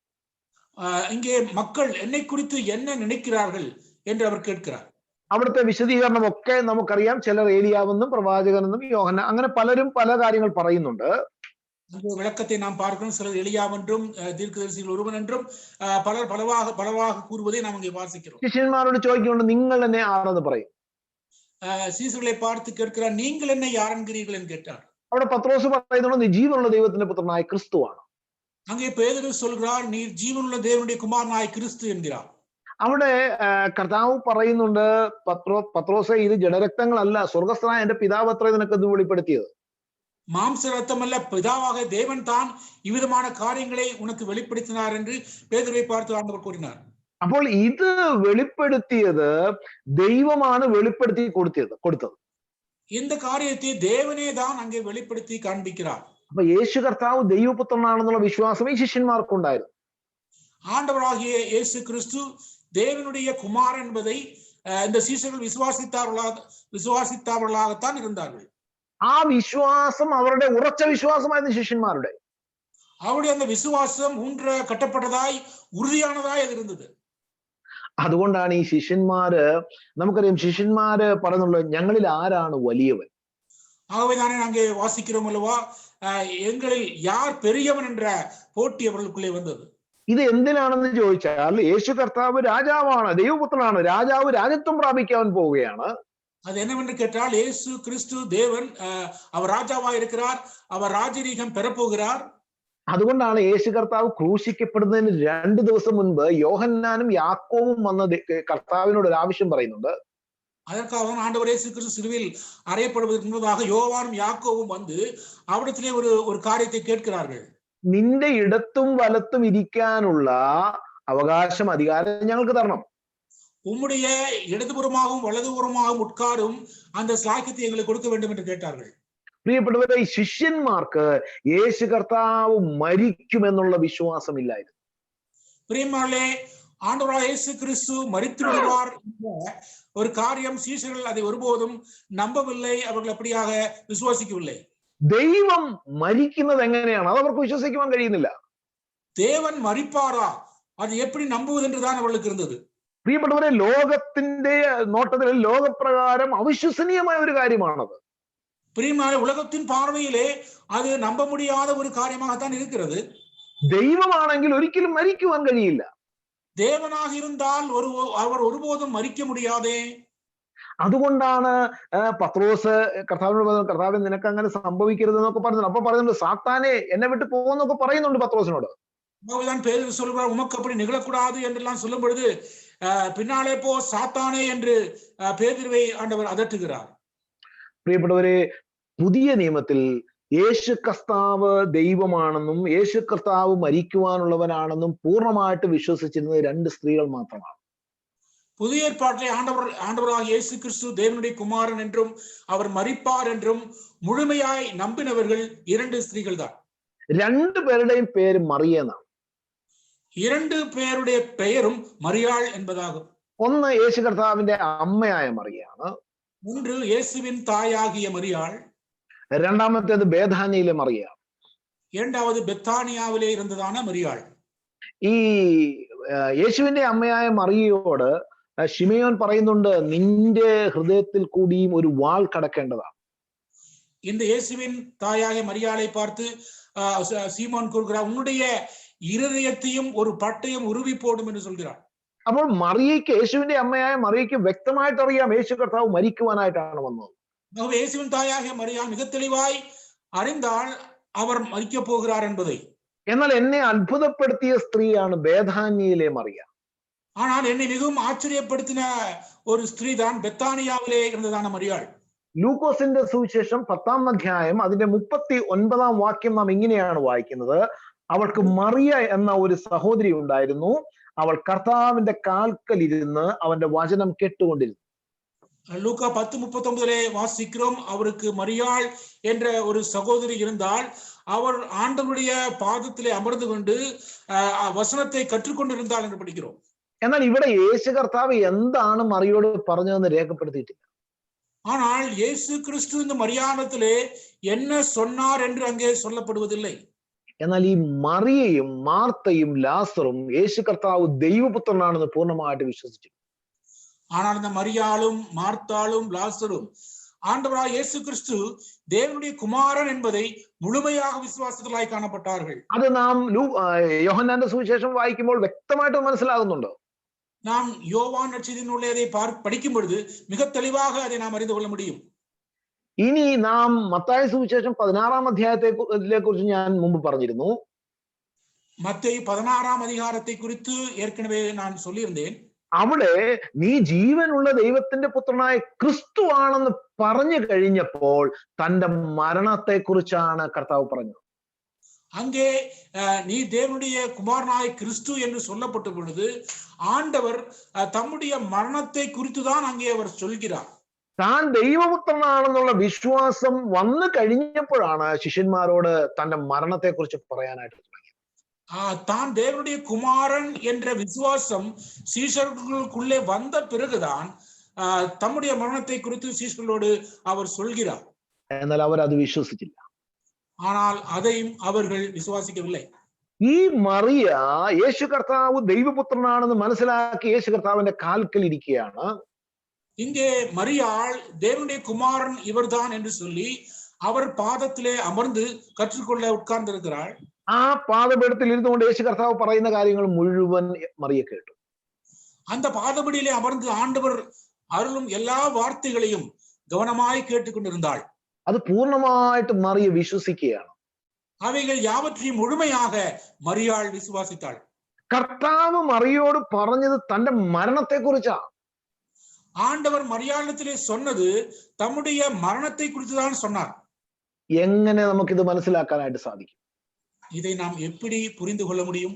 യോഹന്നാന്റെ സുവിശേഷം 12-ാം അധ്യായത്തിലേക്ക് വരുമ്പോ யோவான் நற்செய்தி நூல் 12-ாம் அதிகாரத்துக்கு நாம் வரும்போது അവിടെ 11-ാം അധ്യായത്തിൽ ലാസറിന്റെ മരണവും ഉയർത്തെഴുന്നേൽപ്പും ഒക്കെയാണ്. அங்கே 11-ாம் அதிகாரத்திலே லாசரு மரிக்கிறான், அவன் உயிரோடு எழுப்பப்படுகிறான், அந்த காரியங்கள் எல்லாம் நாம் படிக்கிறோம். അതിനുശേഷം ഈ ബേഥാന്യയിലുള്ളവർ ഒരു വലിയ അത്താഴം അല്ലെങ്കിൽ വലിയൊരു വിരുന്നൊരുക്കുകയാണ് യേശു കർത്താവിന്. அதற்கு பின்பு இந்த பெத்தானியாவிலே இருந்ததான அந்த வீட்டார் இயேசு கிறிஸ்துவுக்கு பெரிய ஒரு விருந்தை உண்டு பண்ணுகிறார்கள். ആ വിരുന്നൊരുക്കുമ്പോൾ മറിയയെ കുറിച്ച് അവിടെ പറയുന്നത്, മറിയ വിലയേറിയ സ്വച്ഛ ജഡ മാംസി തൈലം ഒരു റാത്തലെടുത്ത് യേശുവിന്റെ കാലിൽ പൂശി. அங்கே நாம் பார்க்கும் பொழுது மரியாளை குறித்து பார்க்கும் பொழுது விலையேறப்பட்ட நரதம் என்னும் உத்தம தைலத்தை எடுத்து அவர் பாதத்திலே ஊற்றுகிறதாக நாம் படிக்கிறோம். ഇസ്കരിയോത്ത യൂദ അതിന് വിലയിടുന്നുണ്ട്, 300 വെള്ളിക്കാശ്. யூதாஸ் காரியத்துக்கு அது ஒரு விலை, அதுக்கு ஒரு விலை கொடுக்கிறான். 300 வெள்ளிக்காசுக்கு பணம் போகுமே. നമുക്കറിയാം ബേഥാനിയയിലെ ഈ ഭവനം എന്ന് പറയുന്നത് ഒരു ദരിദ്ര ഭവനമാണ്. நாம் அறிவோம் பெத்தானியாவில் இருக்கிறதான அந்த குடும்பம் ஏழ்மையான ஒரு குடும்பம் தான். അവരുടെ അല്ലെങ്കിൽ മറിയയുടെ ഒരു വർഷത്തെ അധ്വാനത്തിന്റെ ഫലമാണിത്. மரியாள் ஒரு வருடமாக சேமித்து வைத்த அந்த உழைப்பின் பலன்தான் இந்த காரியம். ഞാൻ മനസ്സിലാക്കുന്നത് യേശു കർത്താവ് തന്നോട് താൻ ദൈവപുത്രനാണെന്നും താൻ മരിക്കുവാനായിട്ടാണ് വന്നതെന്നും കൃത്യമായിട്ട് പറഞ്ഞു കഴിഞ്ഞപ്പോൾ நான் நம்புகிறது என்னவென்று பார்த்தால் இயேசு கிறிஸ்து தேவனுடைய குமாரன் என்றும் அவர் மரிக்க போகிறார் என்ற காரியத்தையும் தெளிவாக சொன்ன பிறகு, ഞാനിത് പറയുന്നത് വെറുതെ അല്ല. കാരണം യേശു കർത്താവ് ശിഷ്യന്മാരോട് പറയുമ്പോൾ അവരെന്നെ അടിക്കും, അവരെന്നെ തുപ്പും, അവരെന്നെ കൊല്ലും, ഇതൊക്കെ ഓരോന്ന് വ്യക്തമായിട്ടാണ് ശിഷ്യന്മാരോട് പറയുന്നത്. அவர் ஆண்டவர் தம்முடைய பாடுகளை குறித்து படிக்கும் பொழுது அவர்கள் என்னை அடிப்பார்கள், முகத்திலே துப்புவார்கள், பாடுகளுக்கு உட்படுத்துவார்கள் என்ற காரியங்கள் எல்லாம் ஒவ்வொன்றாக தனித்தனியாக விளக்கி கூறுகிறார். തനിക്കിത് സംഭവിക്കുന്നത് എന്നാണെന്ന് വ്യക്തമായിട്ട് കർത്താവ് അവരോട് പറഞ്ഞിട്ടുണ്ട്. தனக்கு இவைகளெல்லாம் நிகழும் என்று மிக தெளிவாக ஒவ்வொன்றாய் தம்முடைய சீசர்களுக்கு எடுத்து கூறுகிறார். അത് തന്നെ മറിയയോടും കർത്താവ് പറഞ്ഞിട്ടുണ്ട്. அந்த நிலைமையிலே தானே மரியாளிடத்திலும் ஆண்டவர் கூறியிருந்திருக்கிறார். അന്ന് മുതൽ മറിയ ഒരുക്കി വെക്കുകയാണ് ഈ സ്വച്ഛ ജഡാമാംസി തൈലം. அன்று முதல் மரியாள் ஆயத்தப்படுத்தி வைக்கிறாள் இந்த உத்தம தைலத்தை. പ്രിയപ്പെട്ടവരെ, അവിടെ നാം വായിക്കുന്നുണ്ട്, പെസഹയ്ക്ക് 6 ദിവസം മുൻപേ അവനോട് വന്നു. அங்கே நாம் பார்க்கிறோம், பஸ்கா பண்டிகைக்கு 6 நாள் முன்பதாக அவர் அங்கே வந்தார் என்று படிக்கிறோம். എന്നാൽ ഈ അത്താഴം കഴിച്ചത് പെസഹയ്ക്ക് 2 ദിവസം മുൻപായിരുന്നു ഈ അത്താഴം വിരുന്ന് നടന്നതെന്ന് മറ്റുള്ള സുവിശേഷം വായിക്കുമ്പോൾ നമുക്ക് മനസ്സിലാക്കാൻ സാധിക്കും. ஆனால் இந்த விருந்து அங்கே அவர் உட்கொண்டது அல்லது பெற்றுக்கொண்டதை பார்க்கும் பொழுது பஸ்காவுக்கு 2 நாள் முன்பு என்று சொல்லி வேற வேத பகுதிகளை படித்து பார்க்கும்போது நாம் அதை அறிந்து கொள்ள முடியும். ഞാൻ അതിനെക്കുറിച്ച് വിശദീകരിക്കാൻ ആഗ്രഹിക്കുന്നില്ല. പഠിക്കുവാനായിട്ട് ആഗ്രഹമുള്ളവർ അത് മനസ്സിലാക്കിയാൽ മതി. அதை நான் தெளிவாக சொல்ல விரும்பவில்லை, படிக்க விரும்புபவர்கள் அதை பின்னர் படித்து தெரிந்து கொள்ளலாம். പെസഹായ്ക്ക് 2 ദിവസം മുൻപാണ് കർത്താവിന്റെ കാലിൽ അവൾ പൂശുകയാണ്, തൈലം പൂശുകയാണ്. பஸ்கா பண்டிகைக்கு 2 நாட்களுக்கு முன்பதாக ஆண்டவருடைய பாதத்திலே அந்த தைலத்தை அவள் பூசுகிறாள். അവൾ അവിടെ ആ കാലിൽ ചുംബിക്കുകയാണ്. அவருடைய பாதத்தை அங்கே அவள் முத்தமிடுகிறாள். അവൾക്കറിയാം 2 ദിവസത്തിന് ശേഷം ആ കാലിൽ ആണിയടിക്കാൻ പോവുകയാണ്. അവൾ അത് പൂർണ്ണമായിട്ട് വിശ്വസിക്കുകയാണ്. அவள் அதை அறிவாள். 2 நாட்கள் பின்பதாக அந்த பாதத்திலே ஆணிகளை வைத்து கடாவ போகிறார்கள். ഇതാണ് പ്രിയപ്പെട്ടവരെ വിശ്വാസം എന്ന് പറയുന്നത്. பிரியமானவர்களே, இதுதான் விசுவாசம் என்பது. ദൈവത്തിന്റെ വചനം നമുക്ക് വിശ്വസിക്കുവാനായിട്ട് കഴിയണം. தேவனுடைய வசனத்தை நாம் முழுமையாக விசுவாசிக்க முடிய வேண்டும். അങ്ങനെ വിശ്വസിക്കുന്നെങ്കിൽ ആ വിശ്വാസത്തിന് വേണ്ടി വില കൊടുക്കാനും നമുക്ക് കഴിയണം. அப்படி விசுவாசிக்கும் பொழுது அந்த விசுவாசத்துக்காக எந்த கிரியத்தையும் செலுத்த நம்மால் முடிய வேண்டும். കർത്താവിനോട് ചോദിക്കുന്നുണ്ടല്ലോ, യേശു കർത്താവിനോട് ചോദിക്കുന്നത് ഏറ്റവും വലിയ കൽപ്പന ഏതാണ്? ஆண்டவரிடத்திலே கேட்கிறார்கள், பிரதான கற்பனை என்னவென்று அவரிடத்திலே கேட்டார்கள். കർത്താവ് പറയുന്നുണ്ട്, നിന്റെ ദൈവമായ കർത്താവിനെ പൂർണ്ണ മനസ്സോടും പൂർണ്ണ ശക്തിയോടും പൂർണ്ണ ആത്മാവോടും സ്നേഹിക്കണം. ஆண்டவர் சொல்கிறார், உங்கள் தேவனாய கர்த்தரை முழு மனதோடும் முழு ஆத்மாவோடும் முழு இருதயத்தோடும் நேசிக்க வேண்டும் என்று சொல்கிறார். അയൽക്കാരനെ സ്നേഹിക്കണമെന്ന് പിന്നെ പറയുന്നുണ്ട്. இதற்கு முன்னதாக உன்னை போல பிறனை நேசி என்று அங்கே சொல்கிறார். പൂർണ്ണ മനസ്സോടും ശക്തിയോടും മനസ്സോടും ദൈവത്തെ കർത്താവിനെ സ്നേഹിക്കണം. முழு மனதோடும் முழு ஆத்மாவோடும் முழு பலத்தோடும் தேவனிடத்திலே நாம் அன்பு கூற வேண்டும். ഈ 2 മറിയമാരെ നാം ഒന്ന് പരിശോധിച്ചാൽ അവർ വിശ്വസിച്ചു, എന്നാൽ ആ വിശ്വാസത്തിന് വേണ്ടി വലിയ വില കൊടുക്കേണ്ടി വന്നു. இந்த 2 மரியாளர்களை நாம் சோதித்து பார்த்தால் நாம் அறிந்து கொள்ள முடியும். அவர்கள் விசுவாசித்தார்கள். அந்த விசுவாசத்திற்கென்று பெரியதோர் கிரயத்தை அவர்கள் செலுத்தினார்கள். യേശുവിന്റെ അമ്മയായ മറിയ പറയുന്നുണ്ട്, ഇതാ ഞാൻ കർത്താവിന്റെ ദാസി, എനിക്ക് അങ്ങനെ ഭവിക്കട്ടെ എന്ന് പറയുന്നു. இயேசுவின் தாயாகிய மரியாள் சொல்கிறார், இதோ நான் தேவன் அவருடைய தாசி, எனக்கு அப்படி நிகழட்டும் என்று சொல்கிறார். എലിസബത്തിന്റെ അടുത്ത് മറിയ വരുമ്പോൾ എലിസബത്ത് എന്താണ് പറയുന്നത്? കർത്താവ് പറഞ്ഞത് വിശ്വസിച്ചവൾ ഭാഗ്യവതി എന്നാണ് പറഞ്ഞത്. எலிசபெத்தின் பக்கத்திலே மரியாள் வந்தபொழுது எலிசபெத் என்று சொல்கிறார், கர்த்தர் சொன்னதை விசுவாசித்தவள் பாக்கியவாள் என்றவள் சொல்கிறாள். തനിക്ക് സംഭവിച്ച ഈ കാര്യം ന്യായപ്രമാണപ്രകാരം കല്ലെറിഞ്ഞു കൊല്ലുവാനുള്ള അല്ലെങ്കിൽ അങ്ങനെ സംഭവിക്കുവാനുള്ള സാധ്യതയുള്ള ഒരു കാര്യമാണ് അവിടെ സംഭവിച്ചത്. அவளுக்கு நிகழ்கின்ற இந்த காரியமானது நியாயப்பிரமாணத்தின்படி கல்லறிந்து கொல்லப்பட வேண்டும் என்ற நிலைமையிலே வரும் காரியம்தான் அவளுக்கு அங்கே நிகழ்ந்திருக்கிறது. എന്നാൽ ദൈവത്തിൽ പൂർണ്ണമായിട്ട് വിശ്വസിക്കുക അല്ലെങ്കിൽ ദൈവത്തിൽ പൂർണ്ണമായിട്ട് ആശ്രയിക്കുകയാണ് മറിയ ചെയ്യുന്നത്. ஆனால் தேவனிலே முற்றிலுமாய் நம்பிக்கை வைத்து அவரையே முற்றிலுமாய் சார்ந்திருக்கிற ஒரு மரியாளை அங்கே பார்க்கிறோம். ഇവിടെ ഈ ബഥാനിയയിലെ മറിയയും യേശു കർത്താവിനെ വിശ്വസിച്ചു കഴിഞ്ഞപ്പോൾ വലിയ വില നൽകുകയാണ്. இங்கே பெத்தானியாவில் இருந்துதான மரியாளும் ஆண்டவரை விசுவாசித்த பொழுது அதற்கான பெரியதானதோர் கிரியத்தை அங்கே அவள் செலுத்துகிறதாக பார்க்கிறோம். തന്റെ അധ്വാനം മുഴുവൻ കർത്താവിനായിട്ട്, தன்னுடைய உழைப்பு முழுவதும் ஆண்டவருக்காக அர்ப்பணிக்கிறாள். ഇതാണ് പ്രിയപ്പെട്ടവരെ വില കൊടുക്കുന്ന സ്നേഹം എന്ന് പറയുന്നത്. இதைத்தான் பிரியமானவர்களே நாம் விலை கொடுக்கும் அன்பாக பார்க்கக்கூடியவளாயிருக்கிறோம். നാം ദൈവമക്കളാണ്, വിശ്വാസികളാണ്. പക്ഷെ വിശ്വാസത്തിന് വേണ്ടി എന്ത് വിലയാണ് നാം കൊടുത്തിട്ടുള്ളത്? நாம் தேவனுடைய பிள்ளைகள், விசுவாசிகள். ஆனால் இந்த விசுவாசத்திற்காக என்ன விலையை நாம் கொடுத்திருக்கிறோம்? നാം എസ്തറിന്റെ പുസ്തകത്തിലേക്ക് മടങ്ങി വരുമ്പോൾ അവിടെ എസ്തറിൽ ഇത് തന്നെയാണ് നാം കാണുന്നത്. நாம் எஸ்தரின் புத்தகத்துக்கு திரும்பி வரும் பொழுது அங்கே எஸ்தரின் வாழ்க்கையிலும் அந்த புத்தகத்திலும் இதைத்தான் மீண்டுமாய் காண்கிறோம். പ്രിയപ്പെട്ടവരെ, വിശ്വാസം നഷ്ടപ്പെടുമ്പോൾ, വിശ്വാസത്തിന് വില കൊടുക്കാതെ, വിശ്വാസത്തെ ഗണ്യമാക്കാതെ ഇരിക്കുമ്പോൾ അവിടെ വലിയ നഷ്ടം സംഭവിക്കുകയാണ്. விசுவாசத்துக்கு விலை கொடுக்காமல் அல்லது விசுவாசத்தை அசட்டையாக எண்ணும் பொழுது அங்கே பெரியதான ஒரு இழப்பு, பெரிய ஒரு நஷ்டம் அங்கே உருவாவதை காண முடியும். അതാണ് ഉൽപ്പത്തി പുസ്തകത്തിൽ നാം കാണുന്നത്. அதைத்தான் ஆதி ஆகமத்திலே நாம் கண்டோம். എന്നാൽ എസ്തറിന്റെ പുസ്തകത്തിലേക്ക് വരുമ്പോൾ എസ്തറിന്റെ വിശ്വാസമാണ് അവിടെ വിപ്ലവകരമായ മാറ്റം ഉണ്ടാക്കുന്നത്. ஆனால் எஸ்தரின் புத்தகத்துக்கு வரும் பொழுது எஸ்தருடைய விசுவாசம் தான் அவருடைய அந்த பெரிதான ஒரு வெற்றியும் அவருடைய கூட்டத்துக்கு வந்த பெரிய ஒரு നന്മയും അங்கே നാം കണ്ടുകൊള്ള முடியறதாയിരിக்கிறது. ആ വിശ്വാസം അവള് പറയുന്നത് എന്താണ്? 3 ദിവസം ഒന്നും ഭക്ഷണം കഴിക്കുകയോ കുടിക്കുകയോ ചെയ്യരുത്. அங்கே அவள் சொல்வது என்னவென்றால் 3 நாட்கள் ஒன்றும் குடியாமலும் புசியாமலும் இருக்க வேண்டும் என்று சொல்கிறார். എന്ന് പറഞ്ഞാൽ ലോകപ്രകാരം ഉള്ളതിനെയൊക്കെ വേണ്ട എന്ന് വെക്കുക, ലോകത്തിലെ സന്തോഷം, ലോകത്തിലെ ആനന്ദം അത് വേണ്ട എന്ന് വെക്കുകയാണ് ചെയ്യുന്നത്. அப்படி சொன்னால் உலகம் தருகிற சந்தோஷம், உலகம் கொடுக்கிற ஆனந்தம் இதையெல்லாம் வேண்டாம் என்று சொல்லுங்கள் என்கிறார். വിശ്വാസം പലപ്പോഴും പലതിനെയും വിട്ടുകളയാനായിട്ട് നമ്മെ ധൈര്യപ്പെടുന്നതാണ്. விசுவாசம் பல நிலைமைகளிலே பார்க்கும் பொழுது பல காரியங்களை நாம் விட்டு விடவும், நம்மை விட்டு தூரமாய் வைக்கவும் நமக்கு உதவி செய்கிறது. നമ്മുടെ പിതാക്കന്മാർ വിശ്വാസം കൈമുതലായി മാത്രം പലതും വിട്ടുകളഞ്ഞവരാണ്. நம்முடைய முற்பிதாக்களை குறித்து பார்க்கும் பொழுது விசுவாசத்திற்காக பல காரியங்களை இழந்தவர்களாய் அவர்கள் காணப்பட்டார்கள். എന്നാൽ ഇന്ന് നമ്മുടെ വിശ്വാസം എങ്ങനെയായിരിക്കും? ஆனால் இன்றைய நம்முடைய விசுவாசம் எப்படிப்பட்டதாய் இருக்கிறது? വിശ്വാസത്തിനു വേണ്ടി വില കൊടുക്കാനായിട്ട് നമുക്ക് സാധിക്കുന്നുണ്ടോ? விசுவாசத்திற்காக நாம் கிரயம் கொடுக்க, விலை கொடுக்க நம்மால் முடிகிறதா? ആ വിശ്വാസത്തിനു വേണ്ടി വില കൊടുക്കണമെങ്കിൽ ദൈവത്തിൽ പൂർണ്ണമായി ആശ്രയിച്ചെങ്കിൽ മാത്രമേ സാധിക്കുകയുള്ളൂ. அந்த விசுவாசத்திற்காக விலை கொடுக்க வேண்டுமானால் விலை கொடுப்பது எப்படி என்று கேட்டால் அந்த ஆண்டவரின் மேல் முழுமையாக விசுவாசித்தால் தான் அது சாத்தியமாகும். യേശു കർത്താവിന്റെ ശിഷ്യന്മാരെ കുറിച്ച് നാം ഒന്ന് വിശദമായിട്ട് പഠിച്ചാൽ ഇത് വ്യക്തമായി മനസ്സിലാക്കാൻ സാധിക്കും.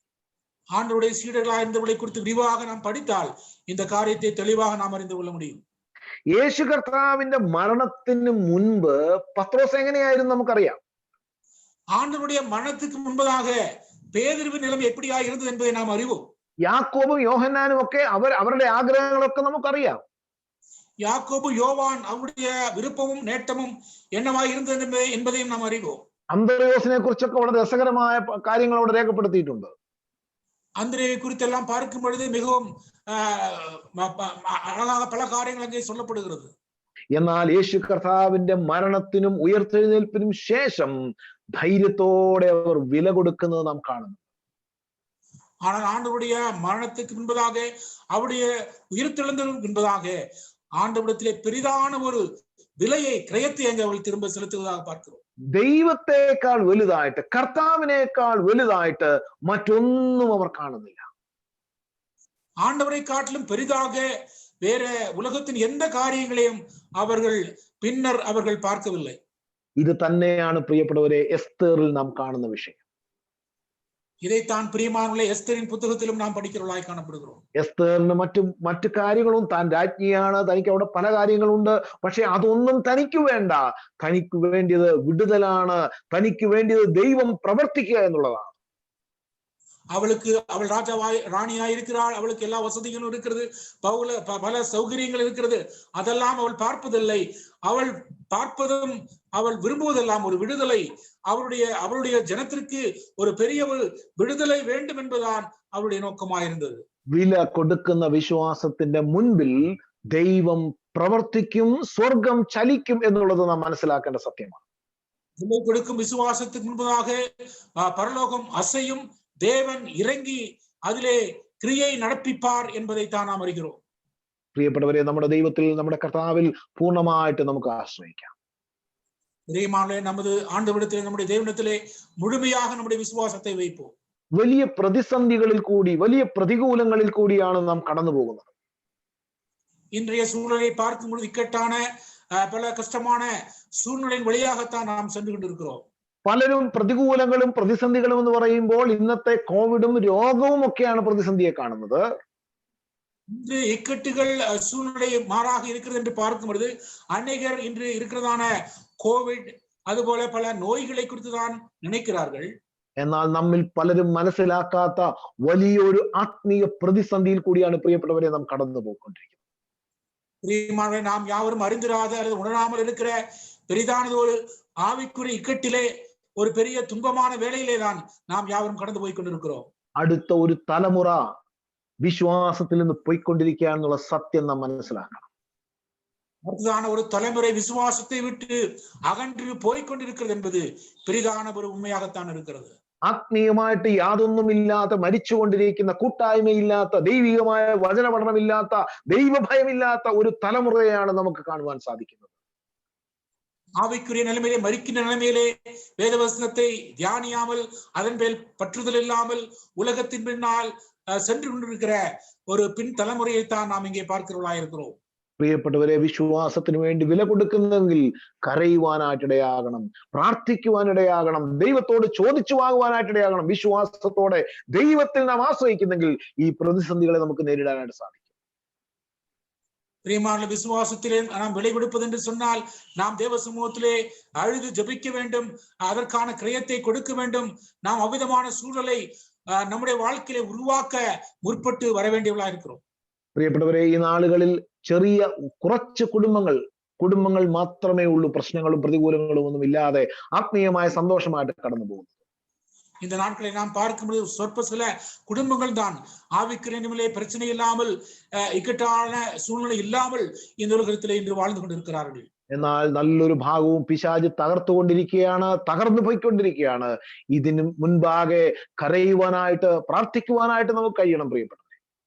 ஆனால் பிரியமாலை பெரிதான ஒரு கூட்டம், பெரிதான ஒரு பங்கை பார்க்கும் பொழுது ஆண்டவரை விட்டு அகன்ற நிலைமையிலே, இவ்விதமாக ஆவிக்குரிய நிலைமையிலே, எந்த விதமான நாட்டம் இல்லாத நிலைமையிலே, மிகவும் பின்தங்கிய நிலைமையிலே இருக்கிறாள். இவ்விதமான நபர்களுக்காக நாம் அழுது புலம்பி தேவ சமூகத்திலே ஜெபிக்க வேண்டியவர்களாக இருக்கிறோம். എസ്തറിന്റെ പുസ്തകത്തിൽ നിന്ന് അല്പം ചില കാര്യങ്ങൾ മാത്രമാണ്, ഔട്ട്ലൈൻ ആയിട്ട് മാത്രമാണ് നാം ചിന്തിച്ചത്. വരുന്ന ദിവസങ്ങളിൽ ദൈവം അനുവദിച്ചാൽ, വരുന്ന തുറന്നുള്ള 2 ദിവസങ്ങൾ അല്ലെങ്കിൽ ഇനിയുള്ള ദിവസങ്ങൾ നമുക്കത് മുന്നോട്ടുള്ള ചില കാര്യങ്ങൾ കൂടെ ചിന്തിക്കാം. ദൈവം നമ്മെ അതിനായിട്ട് സഹായിക്കട്ടെ. எஸ்தரின் புத்தகத்திலிருந்து முன்னுரையாக அறிமுகமாக சில காரியங்களை மட்டும்தான் இந்த வேளையை நாம் சிந்தித்தோம். கர்த்தர் சித்தமானால் வரும் நாட்களிலே இதன் தொடர்ச்சியான சில காரியங்களை சிந்திப்போம். தேவனுடைய நாமம் மகிமைப்படுவதாக. ഇങ്ങനെ ഒരു അവസരം എനിക്ക് തന്ന കോടമ്പാക്കം ബ്രദർ അസംബ്ലിയോടും പ്രിയ സന്തോഷ് ബ്രദറിനോടുമുള്ള പ്രത്യേകമായ നന്ദിയും സ്നേഹവും ഒരു പ്രാവശ്യം പറഞ്ഞുകൊണ്ട് ഞാൻ എന്റെ വാക്കുകൾ അവസാനിപ്പിക്കുന്നു. ദൈവനാമം വാഴ്ത്തപ്പെടും. விதமான வாய்ப்பு எனக்கு உருவாக்கி கொடுத்த கோடம்பாக்கம் கிறிஸ்டியன் அசம்பிளியின் பொறுப்புள்ள சகோதரர்களுக்காக, சந்தோஷ் ஜான்சன் அவர்களுக்காக நன்றி கூறி எனக்கு வாய்ப்பளித்த இந்த தருணத்துக்காக நன்றி சொல்லி முடித்துக் கொள்கிறேன். தேவனுடைய நாமம் மகிமைப்படுவதாக.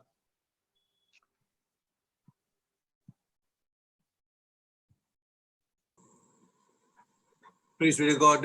Esther is a book where many see that the word God is not present. But today we have seen how God can work through the woman, or the woman Esther, the Queen Esther, who was from an ordinary background, who became queen. And then we had seen how God could work through this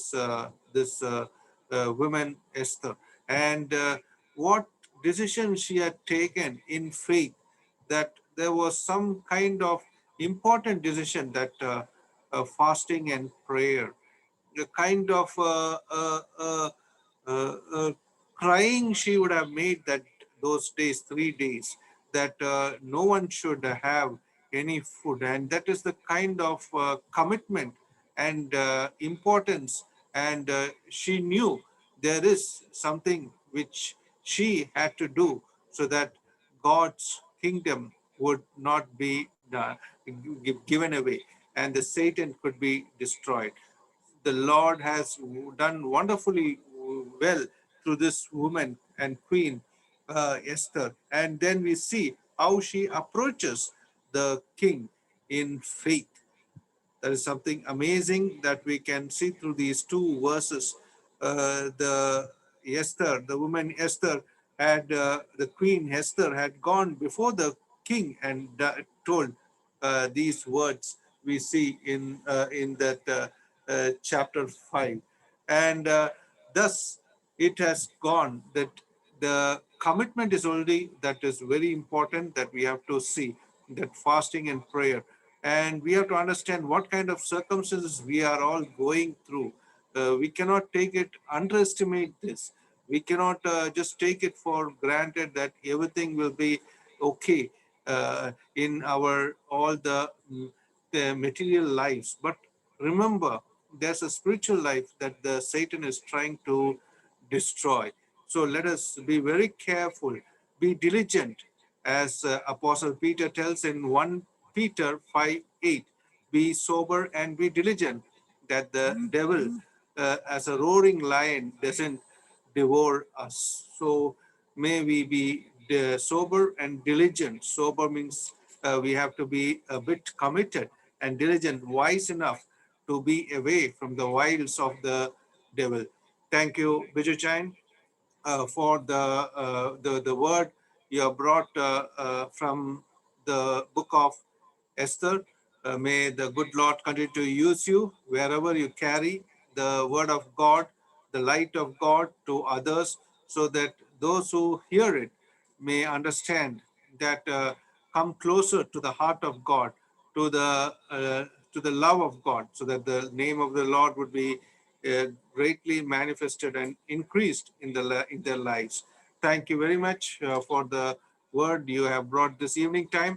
We also thank Brother Sam Thomas from Udumalpet for having translated the Bible study from Malayalam to Tamil. Dear brother, we thank you also for getting the right words at the right time for the glory of God.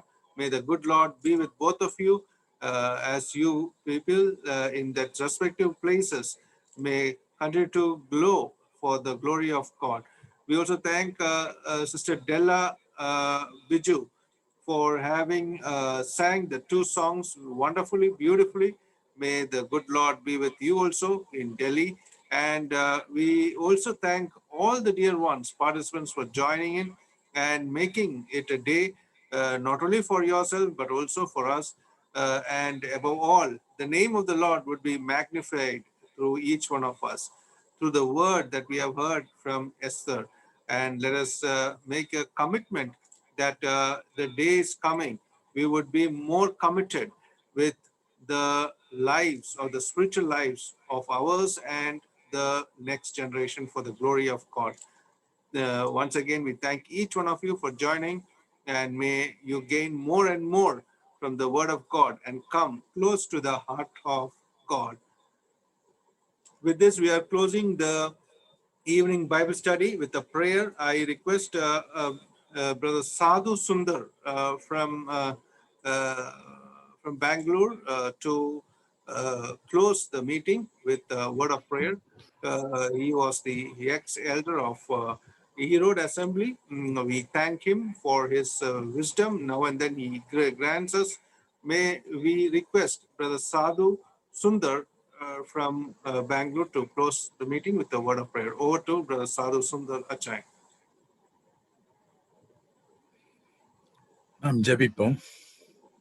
அன்பின் பிதாவே, நித்திய பிதாவே, இந்த இரவு வேளைக்காக நன்றி செலுத்துகிறோம் கர்த்தாவே.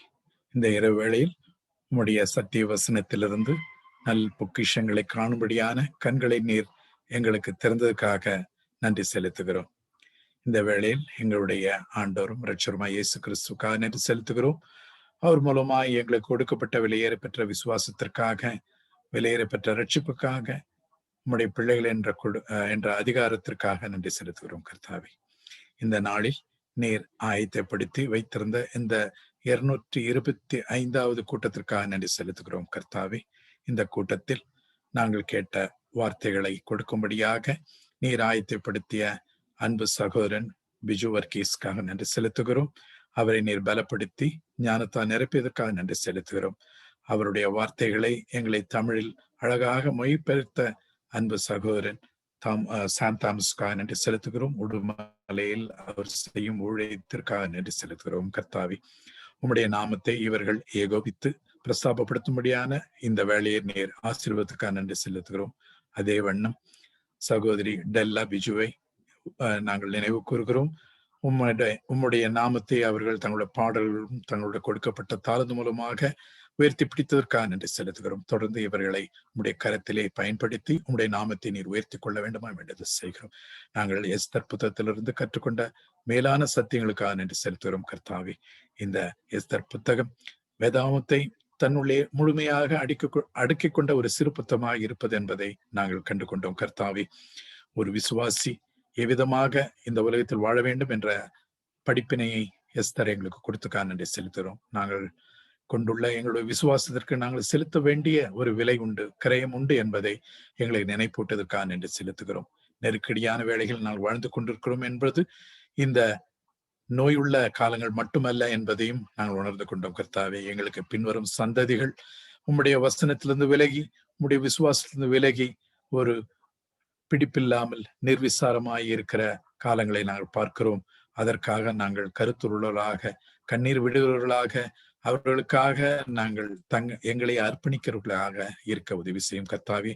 அந்த சந்ததி மூலமாக வரும் சந்ததிகள் காக்கப்பட வேண்டும் என்ற மிகப்பெரிய பொறுப்பு இருப்பதனாலே நாங்கள் எங்களுடைய பிள்ளைகளுக்கு முன்பதாக எங்களுடைய சாட்சிகளை காத்துக்கொள்வது மூலமாக அவர்களுக்கு நாங்கள் வழி நடத்துவர்களாக இருக்க உதவி செய்யும் கர்த்தாவே.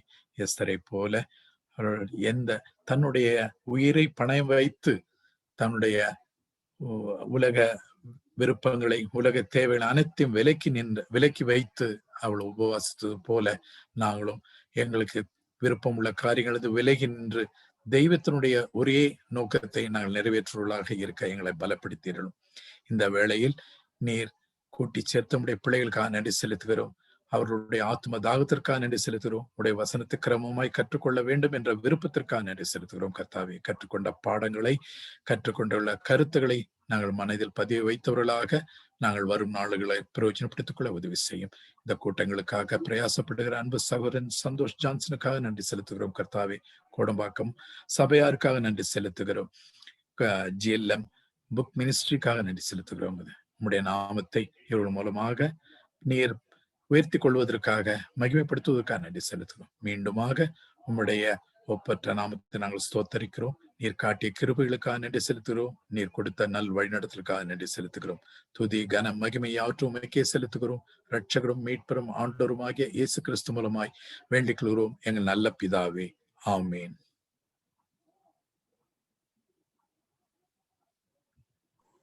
May the love of God the Father, the grace of the Lord Jesus Christ, and the fellowship of the Holy Spirit be with each one of us now and forevermore. Amen.